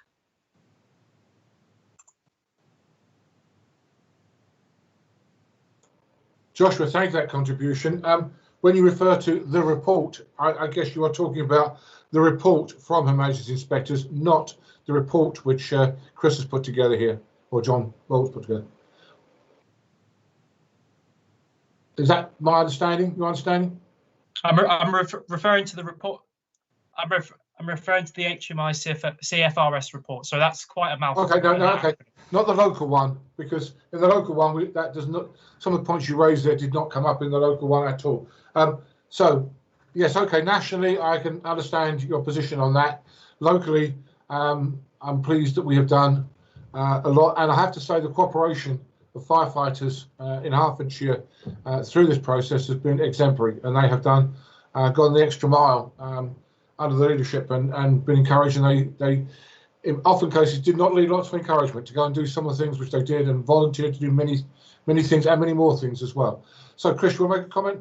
Yes, if I may, Chair. So thank you for those comments, and I will reflect, if I may, just on the local issues as opposed to somebody else's report. So thank you for allowing me that position. In terms of health and safety and welfare of our staff, we take that incredibly seriously, hence why we want to invest in training. We want to provide the best possible equipment, and so this is an extension of that commitment, really. We have our Health and Safety Coordination Committee, which I chair, and colleagues from all trade unions and staff groups are entitled to sit at that table and apply a challenge to the organisation, and that's right and proper that we challenge ourselves and each other to do the best we possibly can for the safety of our people. In terms of this particular environment, in terms of the COVID work, I would like to just share, and Chair, thank you for your comments, just the absolute pride that we have in the can-do attitude of our staff, and that firefighters have stepped up and have volunteered across a number of activities. So in terms of commitment of Hertfordshire firefighters to responding to the global pandemic, just this week and last week, up to 100 staff working on across community protection, I should add, including other areas of the council, but firefighters, trading standards, protection officers, all supporting Operation Eagle, knocking doors in EN10, trying to do the best we possibly can to help government understand the situation around the South African variant. We've had a number of staff out on ambulance deployments. We've had firefighters helping to set up vaccination centres. I think that was referenced a moment ago, all of which has been done with our firefighters, absolutely committing to volunteering to doing this work because it's the right thing to do. And that is what firefighters are all about. So just huge pride in terms of the can-do attitude and the commitment to doing it. Married to that is the fact that we have the trade unions alongside us in our COVID review meetings when we have outbreaks or when we have cases of COVID and we're reviewing the implications of those cases. Those trade union colleagues are alongside us. And so at local level, we have a good working relationship. We absolutely share all of our risk assessments and our activities. And we are open to professional challenge to ensure that we collectively do the best we possibly can for both our staff, our volunteers, and the people we're serving. Thank you for that. I think that's a very clear indication of where we stand in Hertfordshire, which is really what, from my perspective, is very important to us around this room.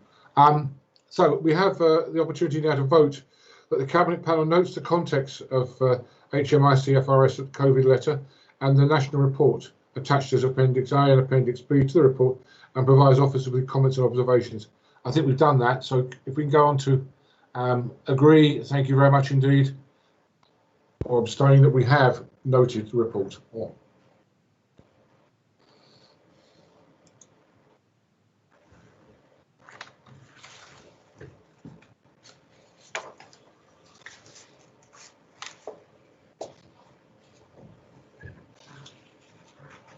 Okay, right. And they went and they were like I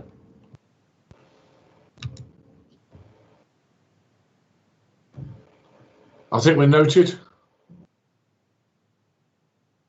Thank you. Yes, thank you for noting it. Do appreciate it. We now move on to item number 8, I think it must be.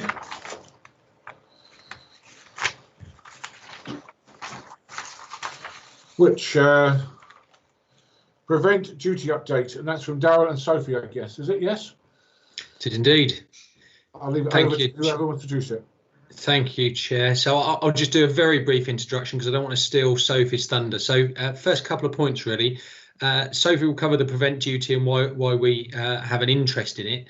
But most importantly, what I wanted to do was just to confirm to members why we're bringing this report here. It's really to give members reassurance that prevent is being adequately discharged. The prevent duty has been adequately discharged within the county council. But more importantly, what a significant role the county council plays in coordinating that prevent activity across the whole county itself. We work very closely with partners in the police, and prevent is part of the contest strategy, which Sophie will pick up a bit more on in a moment. But we also coordinate, and I chair both the HCC board, prevent board, and also the multi-agency prevent board, which is primarily intended to coordinate the response across the county. Most importantly, though, over the last year, we've been lucky enough to engage Sophie in driving forward our prevent activity. And I have to say to you, Sophie is a real find and has been doing an excellent job for us. And so I'm going to say nothing further other than to commend Sophie's report to you and say that she has been doing a cracking job in making sure that prevent activity is properly discharged across the county. So I'll stop there and hand over to Sophie, but happy to take questions a bit later. Thank you very much. Sophie, over to you. Thank you, Chair. Thank you, Darryl, for that kind comment. I will absolutely build on what Darryl has just said and give you a bit of an insight into how we're working together to ensure that we are complying with our prevent duty within HCC. So just to remind the panel that the prevent duty requires us as a local authority to have due regard to the need to prevent people being drawn into terrorism. And essentially what this means is that we must understand the national and local threat picture, assess our risk profile, and essentially design our prevent delivery to suit the local need. So currently, as the paper stated that was disseminated, in the UK and across other areas of the globe, we're responding to a rise in the threat from the extreme right wing, and also some more new complex mixed narratives that the Home Office deems mixed, unclear and unstable. And I mention that purely because these two areas are particular concerns for our young people, especially during the pandemic, being online mostly, and the vulnerabilities of our young people online, and also the conspiracy theories that are being used around COVID-19 and how these are being used to accelerate different extremist agendas. So as Daryl has alluded to, in Hertfordshire, we have 4 key boards that we use to drive our prevent work in Herts.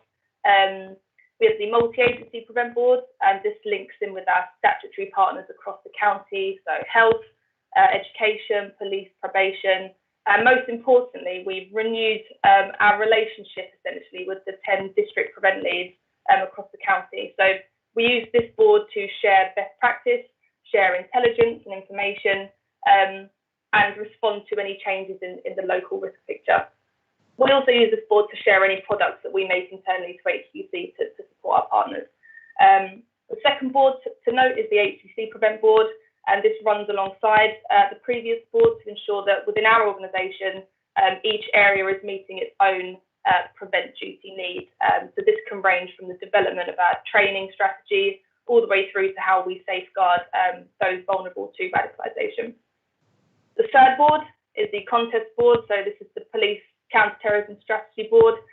Daryl and I attend that to make sure that Prevent is represented across the other strands of the counter-terrorism strategy. And the last and possibly most important board is the Channel Panel, where we discuss the individual live Prevent cases and work out a way to safeguard the individuals who are vulnerable to radicalisation and safeguard their friends, family and community as well. So overall, I would say with confidence that we have seen a significant increase in Prevent engagement from partners as a result of the work that Daryl and I have done. We've seen partners revamping their whole staff training in their districts or in their organisations, through to delivering sort of Prevent specific workshops at their RAGs, and we've seen some really high quality Prevent delivery plans being written up, established and executed as well. So even though Daryl is sadly retiring, I will continue to work with him while we still have him. Some of our current and future projects include the rollout of Prevent training to all schools in the county and alternative learning providers. We will be developing internal and external comms strategies with Hertfordshire Constabulary, and we've been requested to engage in some more community-based work, which we're really looking forward to. A member of DWP has asked us to do some community-based work as an example, and I just want to emphasise the importance of the community voice in establishing our Prevent agenda. So once we are confident that we're complying internally with the Prevent duty, we will be rolling out and making sure that we do incorporate the community voice moving forward. The last thing I just want to note, because it's mentioned in the paper, Operation Explorer was mentioned in the paper that went round. Unfortunately, we are going to have to postpone that exercise, which was due for March, due to COVID-19 restrictions. We were happy to take that onto a virtual platform with an HCC, but the trainer from counter-terrorism policing felt it more suitable to do it in person. So that will be postponed, and we will get that back in the diary as soon as we can. So I will leave it there, and as Daryl said, we are happy to take any questions on the Prevent duty. Thank you for that, very clear and understanding. Yes, I noted down here that Operation Explorer in early 2021 may well have to be postponed. Questions, comments from that very extensive report which we have in front of us, which tells us what we're doing in Hertfordshire around the Prevent agenda, which seems to me as though it's substantial, which I'm pleased to see. It's not just concentrated on one area where most people associate it with one area. It's not. It's more than one area of prevent on the agenda, and we're taking them all forward together. Tim, come in first. Yeah. Thank you, Chairman. Hopefully my camera's coming on now. Yes. Basically, no, thank you very much to Darryl and Sophie for this very interesting and informative report. If I remember correctly, a couple of years ago, the Audit Committee looked at this, and we picked up that the prevent training and awareness coverage across Herts County Council was not as strong as everyone would have liked. So it's good that it's going to be rolled out again. I know that in this report, in paragraph 6.4, it highlights the initial priorities for the prevent programme to increase prevent awareness across County Council as a whole. What are the current figures of employees of Herts County that have had this training, and especially in different service sectors? This is the kind of report the Audit Committee received a couple of years ago. And I realise in paragraph 7.11, it highlights a change in the prevent training with different levels, which I think is welcomed, and that a soft launch was going to be taken up. Perhaps officers could expand on this and provide a time frame to get the prevent message out across our organisation. Thank you, Tim. So if you want to take Darryl first, yeah. So if I pick up on that one and then ask Sophie if there's anything you want to add afterwards. But in essence, there's a couple of aspects to that. First one is that we are looking at a number of levels, 4 levels, because we recognise that asking everybody to do 2, 3, 4 hours of prevent training might not be appropriate, given that their likelihood of meeting a member of the public, for example, would be pretty low. So that their chance of being able to signpost a prevent issue are low. So we want to be proportionate in the amount of time we ask people to commit to training. And obviously, there are various different levels at which people might come into contact with people who may need support through the prevent programme. For example, we have lots of frontline staff like firefighters, social workers, adult care providers and so on, who would definitely need to understand what to be looking for in terms of a prevent issue. But you could equally argue that you as members who have regular meetings with members of the public would equally be in a position, but proportionately, do you need the same level of sound understanding? Probably not, and we can make it easier in that respect. So we're looking at trying to get to the point where we have a very clear set of levels and training requirements, so that actually people can make the best use of their time. Sophie's also been working very closely with district colleagues as well, because we're trying to get to the point where we have a consistent approach across all the districts, so that all the agencies in the county are delivering training to the same standard. So hopefully that gives a bit of an idea about where we're heading. In terms of those individuals that have had training, the numbers got very high. I won't quote the numbers, Tim, because I'm sure I'd be wrong if I did. But the numbers got very high, into very high percentage numbers across the whole organisation, up to towards the end of 2019, when we had a real push on this. What we'll do is to have another real push as we roll out the new training. So there will have been some people that will have left and some that will have joined since that training took place. But I would suggest the awareness is actually reasonably good across the county at the moment. And the work that Sophie's been doing to highlight the necessity to understand prevent through the HCC board will again have reinvigorated that input and people's awareness. So Sophie, did you want to add anything to that in terms of the detail around training? Yeah, thanks, Darryl. Just to emphasise that we're using the HCC Prevent Board to go forward with an approach that Darryl and I have recently agreed on, which because HCC is such a huge organisation, in order to fully understand what each directorate needs in terms of training and awareness, all the way out to contracts and agency agreements, we're almost doing like a deep dive per directorate to best understand what is needed and where the gaps are. So we should be seeing those numbers, as Darryl said, I couldn't quote the numbers to hand, I'm afraid, but we should see those numbers remain at a high level, if not increase.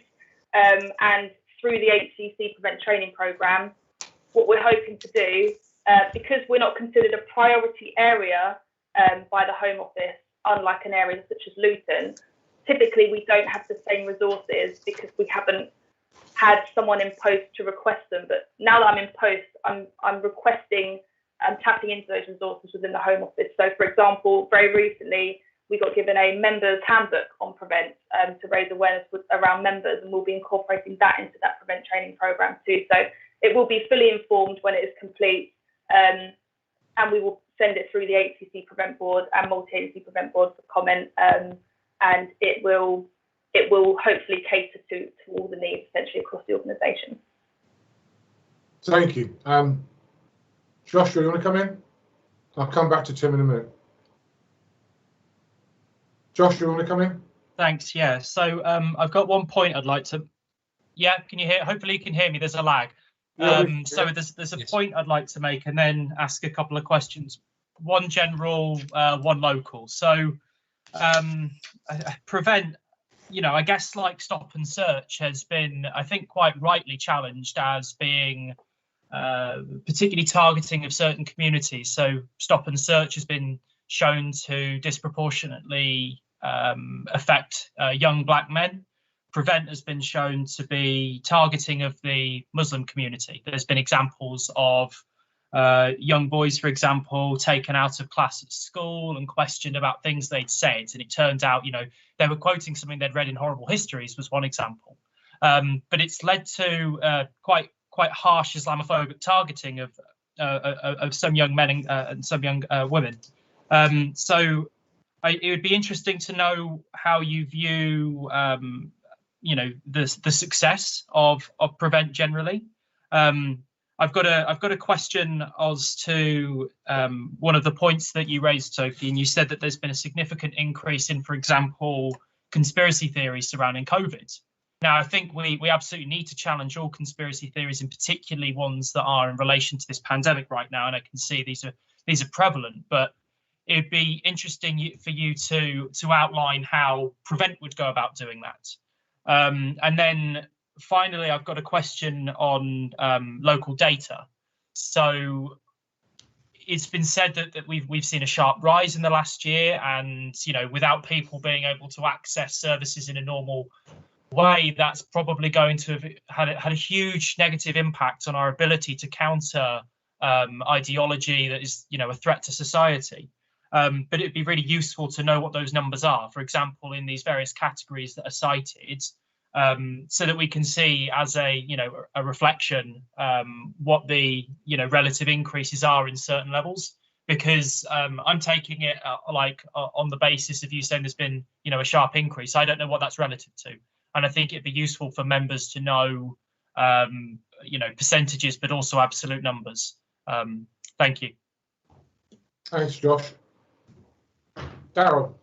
Thank you. So a couple of points really. I think I'd hope that we aren't linking Prevent to things like Stop and Search. Prevent is not a counter-terrorism activity as many people perceive it, in a sense that it's actually about safeguarding. So often, and I think probably at the start of the use of Prevent, there was probably a bit of a misunderstanding about what it was intended to do. And often people thought those that were being highlighted through Prevent were perpetrators, whereas in fact they're the victims. What we've got, the people that are being picked up through Prevent are being radicalized by somebody. That's the challenge. And so we have to see those that are highlighted through Prevent as being somebody we need to help from a safeguarding perspective. And so hopefully that gives a better indication of the approach we're taking around and Prevent going forward. And in fact, in many ways, I know you mentioned sort of Muslim extremism or Muslims being targeted, for example. I think it's important to recognise that far right and other ideologies are standing out just as much, if not more, in some areas in comparison to other activities. So I think it is important to recognise, and we do understand that actually any activity could disproportionately affect one group or another. So it's important we get our equalities impact assessments right. But certainly from our perspective in Hertfordshire, Prevent is not about one group or another. It is understanding those individuals that need to be supported from a safeguarding perspective. I think our success is improving in that, and we might be able to give you some data on that. The one thing I would say is that the data in terms of the most useful indication of what we're seeing across the county is the counter-terrorism local profile, which we have available to us, but it is a classified document. So what we can do, if you know, potentially, is to look at what we can share and consider whether we can do an update for members that is appropriate for you to have, but it would need to be a bit more restricted than just broad public sharing because of the sensitivities of the counter-terrorism local profile. So, Sophie, do you want to add anything to that? Yes, please, Daryl. Some really good questions and good points there. I'll echo what you say about data, that we'll have to check what we can share, and we can do that sort of separately to this. In terms of Prevent and the perception of Prevent, I think you are absolutely right in that the rollout was questionable, and I think that there are enough examples of the Muslim community in particular feeling targeted to learn from that. What I will say is that the appointment of the new independent reviewer is William Shawcross, I believe, and that in itself is being challenged, as he is he was the old charity commission chair who's reportedly been known to have Islamophobic views, and so we're working with partners to almost accrue feedback to the Home Office about how we feel locally about that appointment, as are all other local authorities across the country.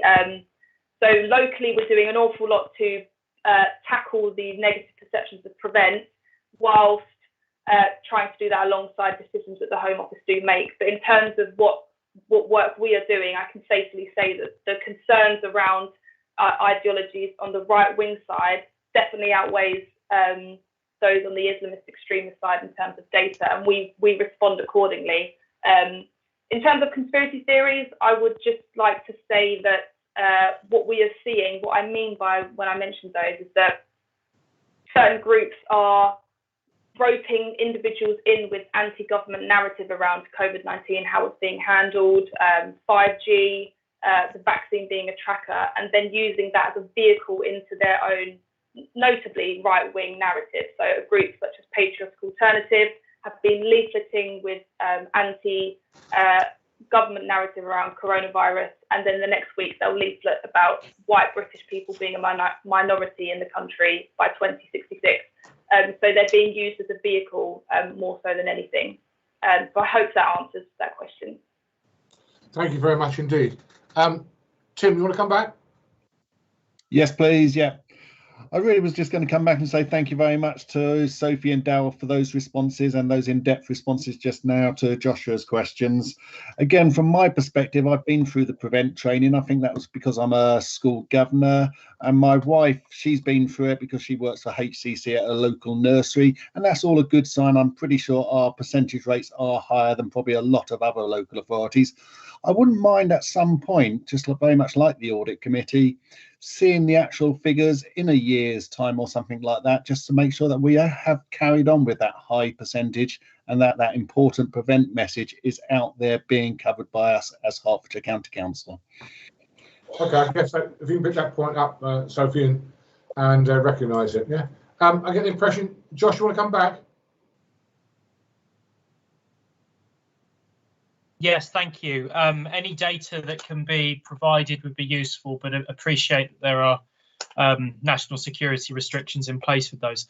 I think Sophie, thank you. I follow the pipeline of people being pushed into these narratives and the way they can be sucked into, I think of the example you gave, like far right groupings, but it's still not clear to me where Prevent steps in there.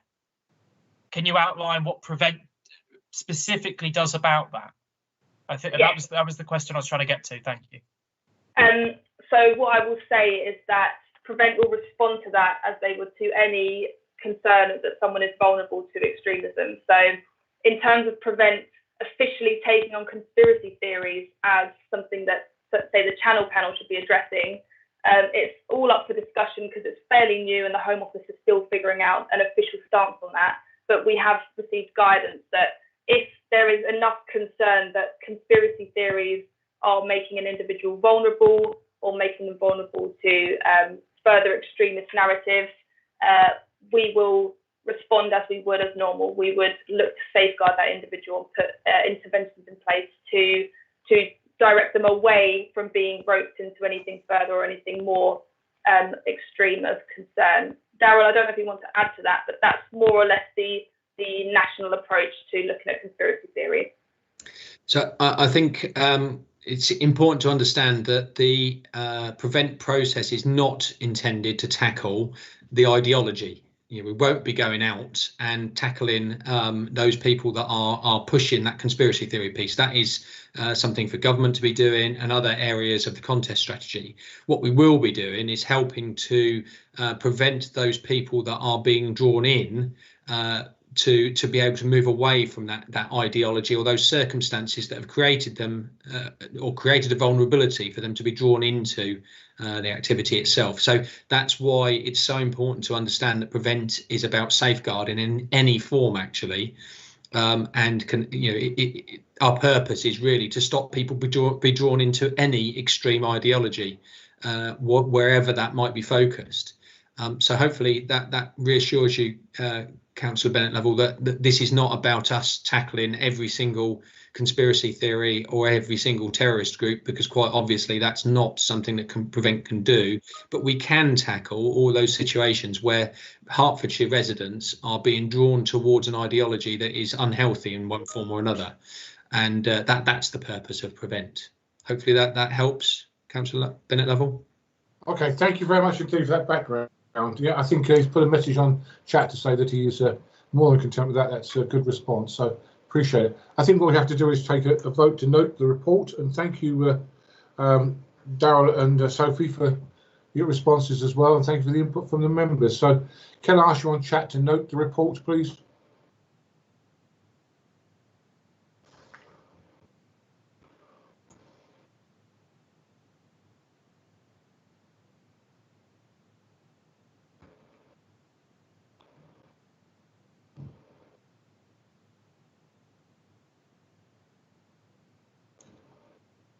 I think we have about got there on noting.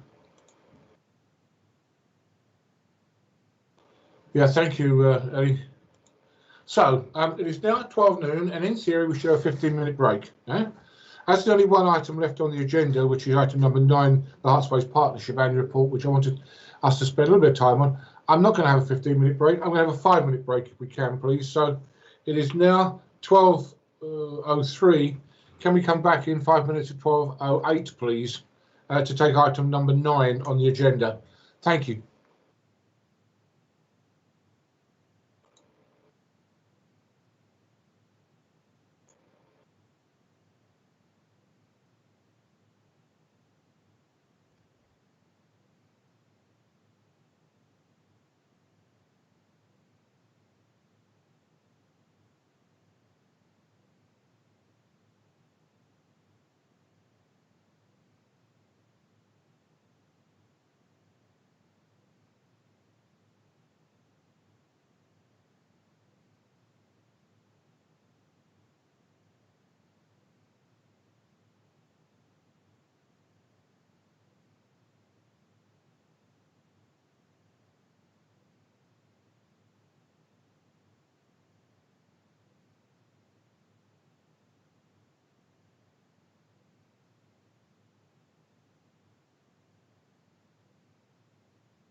Right, colleagues, I'm advised we are now again live. So we're being broadcast again. Thank you, Ellie, for doing that. And also for investigating a problem which a member of the public is having getting in. Apparently there's an IT issue. The problem with the live stream, but the audio is still working. IT are trying to sort it out. So hopefully they can do something. But we've got one more item on the agenda, if we can, please. So the next item on the agenda is the Heartspace Partnership Annual Report for 2019-20. Simon, want to present it? That'll be me, Chairman. Okay. Over to you. Thank you. So just like to highlight before I get into the content of this report that it is the 2019-20 annual report. And as we'll all remember, the national lockdown took place right at the tail end of this period. As such, there's been a lot of changes since the information in this report, and I won't be talking about them today. So apologies, it seems kind of a little bit different. It's from a time we vaguely remember, I guess. Okay, so looking at the 2019-20 recycling rates first of all, which of course includes reuse and composting, we saw a 0.6% increase on the previous year, which is good. And that meant that the Waste Partnership recorded a 52.3% recycling rate for the year, which is the highest recorded. Obviously, that's great news. And if we look at the partner authorities individually, we can see that there was an increase seen in 9 out of the 11 authorities. The other 2 authorities only saw a modest decrease of 0.5%. Interestingly, although the recycling rate increased, we did see a decrease in the landfill diversion rate. So there was a drop of 0.9% from 2018-19 to 2019-20. And this was in part due to a temporary closure of Edmonton ERF that was unexpected, although it did lead to an increase of 4,798 tonnes of waste going to landfill that year. It's not all bad news though with regard to landfill waste. There was a drop in the overall tonnage of household waste across the county, which is great. That was seen in every district, and on average there was a 16 kilogram reduction in waste overall. Sorry, that's per household. Yeah. So that averaged out as 969 kilograms per household in 2019-20.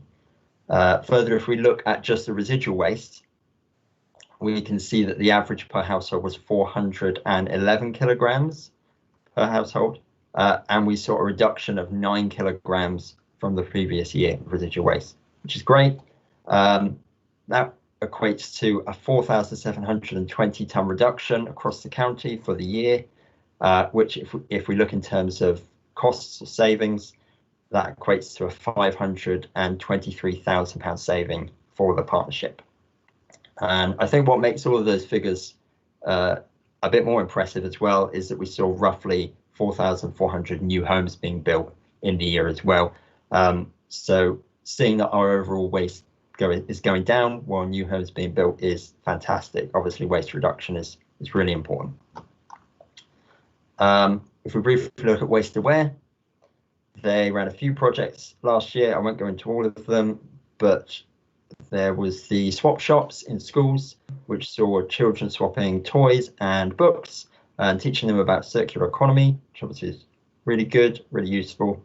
And the Refill Hertfordshire campaign, which encourages businesses that are public facing with access to a tap to offer free refills of water bottles to the public in a bid to try and reduce single-use plastic bottles. By the end of 2019-20, we had 350 businesses registered as refill stations. The Fly Tipping Group, been busy as well, continuing to push out the Scrap Fly Tipping campaign. We saw 102 local authorities using this campaign toolkit, and another 100 in consultation to adopt the toolkit sometime soon, hopefully. We also saw the second lowest number of fly tipping incidents recorded since 2012, and the number of fly tipping incidents was an 11.7% reduction on 2018-19. Finally, just covering the end destinations report that was developed last year, which looks at where our waste goes after collection. With recyclable waste, there wasn't much change in the end destinations from the previous year, other than the fact that no recyclables were going to China in 2019-20. This is due to a change in the East Asian markets, a change that we expect to remain, and it really underlines the need for us to develop a strong, sustainable domestic market for our recyclers. Looking at organic waste, there's some really good news here. We collected over 21,000 tons of organic waste from food collections, which is really great because that's 21,000 tons that isn't going into residual waste. Further, this is expected only to rise as Watford and Welwyn Hatfield roll out and sustain their food waste collections. Finally, all food waste and garden waste is being reprocessed either within the county or very close to the county borders, which is useful because then the food collections can be deposited directly to the reprocessing facilities, which minimises transport costs and of course lowers emissions, which is good for climate. And finally, residual waste, not so positive. Almost all the waste that we've got that's residual is being exported outside of the county boundaries. Also, we're on short-term contracts with Great Moor and Ardley, which are expected to end this year in 2021, and we are expecting that these renewing these contracts will cost us, as they're based on commissioning rates, which are expected to substantially rise this year. I'll leave it there. I know we're short for time, but I'm happy to take any questions, and Simon and Duncan are here as well. Mark, thank you for that report. I do appreciate the level of detail that was in it as well. Yes, a report which we all have access to and can see the level of detail. I suppose the thing about it is 1920, year 2019, 2020. So no disrespect to it, but it is, to say the least, influenced or what's happened after it been influenced by COVID. So whilst some of those numbers do look very good, I think there's been changes in the way in which people are working from home, perhaps increased flight, etc., that will impact on the 2021 report, I'm sure. Also, of course, some new programs that people are putting in, but that does give us detail of what's happened in 2019, 2020, what the Herts Waste Partnership been up to, which is some excellent work in areas where we know people have issues. I use fly tipping as a good example. So, questions from members. I've got a hand up, I guess, Tim, yeah? Thank you very much, Terry. Yeah, and thank you very much for presenting this report, Mark. And it's a very good report, as Terry highlighted. It is a very interesting report covering all aspects of waste in Hertfordshire. And I do look forward when I see it every year, being the sad person I am, enjoying waste. I did want to make up a comment about the recycling rates in Hertfordshire. It's great news that we've achieved the highest recycling rate that we've ever achieved, but to a certain level, I'm a little bit disappointed, especially with the more prominent climate emergency and sustainability messages that we're getting out there. I sort of expected it to go up a little bit, but yes, basically it's sort of flatlined over the last few years, which is naturally disappointing for all. But I just wouldn't mind the officers sort of highlighting their thoughts, how they can actually sort of improve this across Hertfordshire. I know in Watford we've done some changes that came in effect in September, and early indications they are indicating a rise in our recycling rates. And also basically the residual waste in Watford has dropped down considerably over the last 3 months, which is surprising in its own right, especially when more people are working at home. Of course, it's not all about recycling, and with the climate emergency sustainability message, it also comes down to basically manufacturers and producers' responsibility, and that's really the rubbish right at the outset. And of course, this links into the resources and waste strategy that was published in December 18. I was also just going to question the officers, where are we at with the resources and waste strategy, as it was hoped probably by now, 2.5 years later, that would be further along the road to completion, and that many of the items indicated there, which I'm sure will address sort of producers, manufacturers' responsibility, were due to kick in 2023. So I hope the government's still on course for that. My comment there is, I'm sure, I mean, Mark, you can answer it, or Duncan, you can answer it. Who wants to answer? I'm happy to take it, Chair. Take it if he's happy to. I think his microphone on this. Okay, so a number of questions there from Councillor Williams. If I can start at the top about recycling rates, you're quite correct. They have plateaued generally across the country over the last number of years, but clearly the very welcome changes in Watford and Welwyn Hatfield will be picked up in the 2020-21 annual report. Kind of linked to that, we are now going through in great detail the data arising from the waste compositional analysis that was conducted towards the end of 2020. This is where we sample various waste streams from across the county as a whole. The sampling stage took about 2 months to complete, and those final reports are now being produced. But early headlines from that, for example, show that there's still something like 54,000 tonnes of food waste that are thrown away each year in our households. That's all food waste that could be diverted, well, ideally minimised to start with, but when it arises, then diverted to collection for processing in AD plants and ultimately composting as well. So there's a massive amount of food waste that we still have to try and capture through our existing systems. And there are a number of authorities in Hertfordshire that are yet to implement food waste collection systems, as will be shortly made statutory by the Resources and Waste Strategy that Councillor Williams mentioned.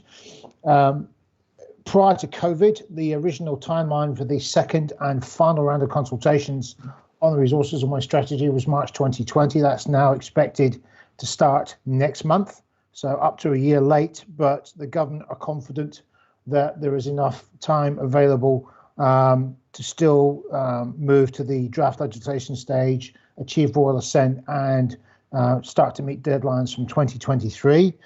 So we're really looking forward to that next round of consultations, which is our last real big opportunity to influence how that legislation is designed and is drafted.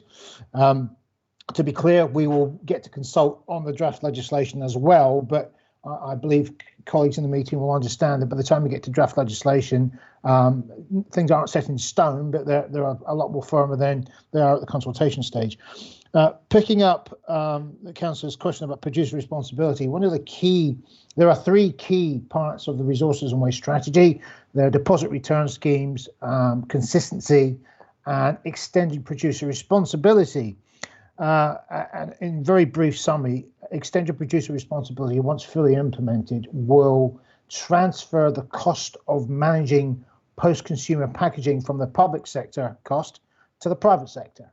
So putting that another way, at some point in the future, Hertfordshire's local authorities, ideally working under the auspices of the Herts Waste Partnership, will be able to engage in dialogue with the government and say, right, through our compositional analysis, we can tell you exactly what percentage of the material that we handle falls into the post-consumer packaging category, and therefore, if we then apportion that to our current cost base, that's the money we'd be expecting to receive from EPR. That's a real fundamental change. It's quite radical. The second round of the consultations will really go through the detail on how that's going to work, and quite clearly, we'll be looking to maximise the benefit to Hertfordshire's authorities. So, strategy being delayed by up to a year now, but actually we are confident that the 23 timescales can still be achieved, although we do expect some further news on the 2023 timescales, because when we fed back at the first round of consultations, and in common with the rest of the country, we did point out to the government that it wasn't really a sensible approach to focus on a single 12-month period. Therefore, we suspect that in reflecting our previous advice, the government will probably start talking about a transition period, and we're yet to see how that will work. Okay, Duncan, thank you very much. I think that answers your question, Tim. Paul, for the last time before we close down, comments, please, questions? Yeah, just a question, or a couple of points I had. The other one, first one was about the fly tipping group, and it mentioned about the protocol, and one authority wasn't signing up to the protocol. So it was just to know which authority that was. The other point was just picking up some of the good work that Decorum seemed to be doing about trialling or project that's referred to food collection from flats. It would be really useful for for some best practice to come out of that trial or project, and for other authorities maybe to look at picking up, even my own authority back in Broxbourne, because I think it's there's a lot of scope. I mean, the problem is with any additional services for flats is the cost and the implementation of those. The other thing I was going to say about sort of food waste and residual waste, I understand, and I don't know how out of date this information is, but I understand there was one authority in Hertfordshire that was actually going from a food collection service to actually putting the food into the residual waste, and what the potential impact, if that is still the case, will be on residual waste and the collection of food waste on future streams. Thank you. Well, there's a few things there I could comment on, but do you want to go first, Duncan?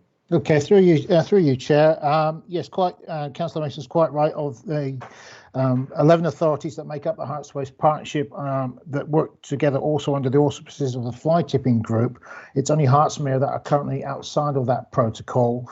Although at the moment, recently a new director and a new head of service joined that authority, and that situation is currently being reviewed to see if we can close any remaining gap between where the other 10 partners are and Hertsmere is, to get them on board. In terms of the Decorum food waste service from flats, yes, best practice, absolutely. And previous reports from that authority have been disseminated to the other partner authorities as a learning opportunity. Important thing to point out here that under the Resources and Waste Strategy, the collection of food waste will become mandated for all households, including residents that live in flats, and food producing businesses. Will also be legally required to recycle their food waste. So there's always a risk when talking about this level of service that some in the room might feel this is an option. It's not an option. The Resources and Waste Strategy will mandate this as one of the basic services you will have to provide in law. In terms of food waste, yes, it's true. Recently, East Herts took a decision purely for financial reasons to implement a charge for collecting garden waste. Along with some other changes that will be clarified in the weeks to come. We believe that will take the number of authorities in Hertfordshire either to 6 out of 10 or 7 out of 10 that are charging. Around 2/3 of waste collection authorities across the UK charge for garden waste. The impact will be obviously food waste, which is a key waste element when it comes to the generation of greenhouse gases, will be going back into the residual waste stream. So purely from a waste and environmental perspective, it's something that is a negative, but we absolutely recognise in these very difficult financial times that as one of our key partner authorities, East Herts are purely taking this decision as a result of finances and have publicly committed to implementing a food waste collection service in line with the new requirements about to be mandated by the government. Thank you. Yeah, and of course we Herts Waste Partnership recently we went through that with East Herts and expressed our disappointment to them. Tim, you still got your hand up. I'm about to close this session. Is it something is it a legacy?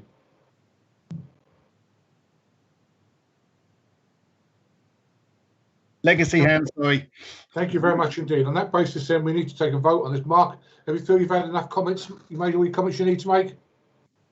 Yes, thank you, Chair. Good. We need to take a vote on this. The Cabinet notes the Herts Waste Partnership annual report. Can you go to chat and say you've noted the report, please?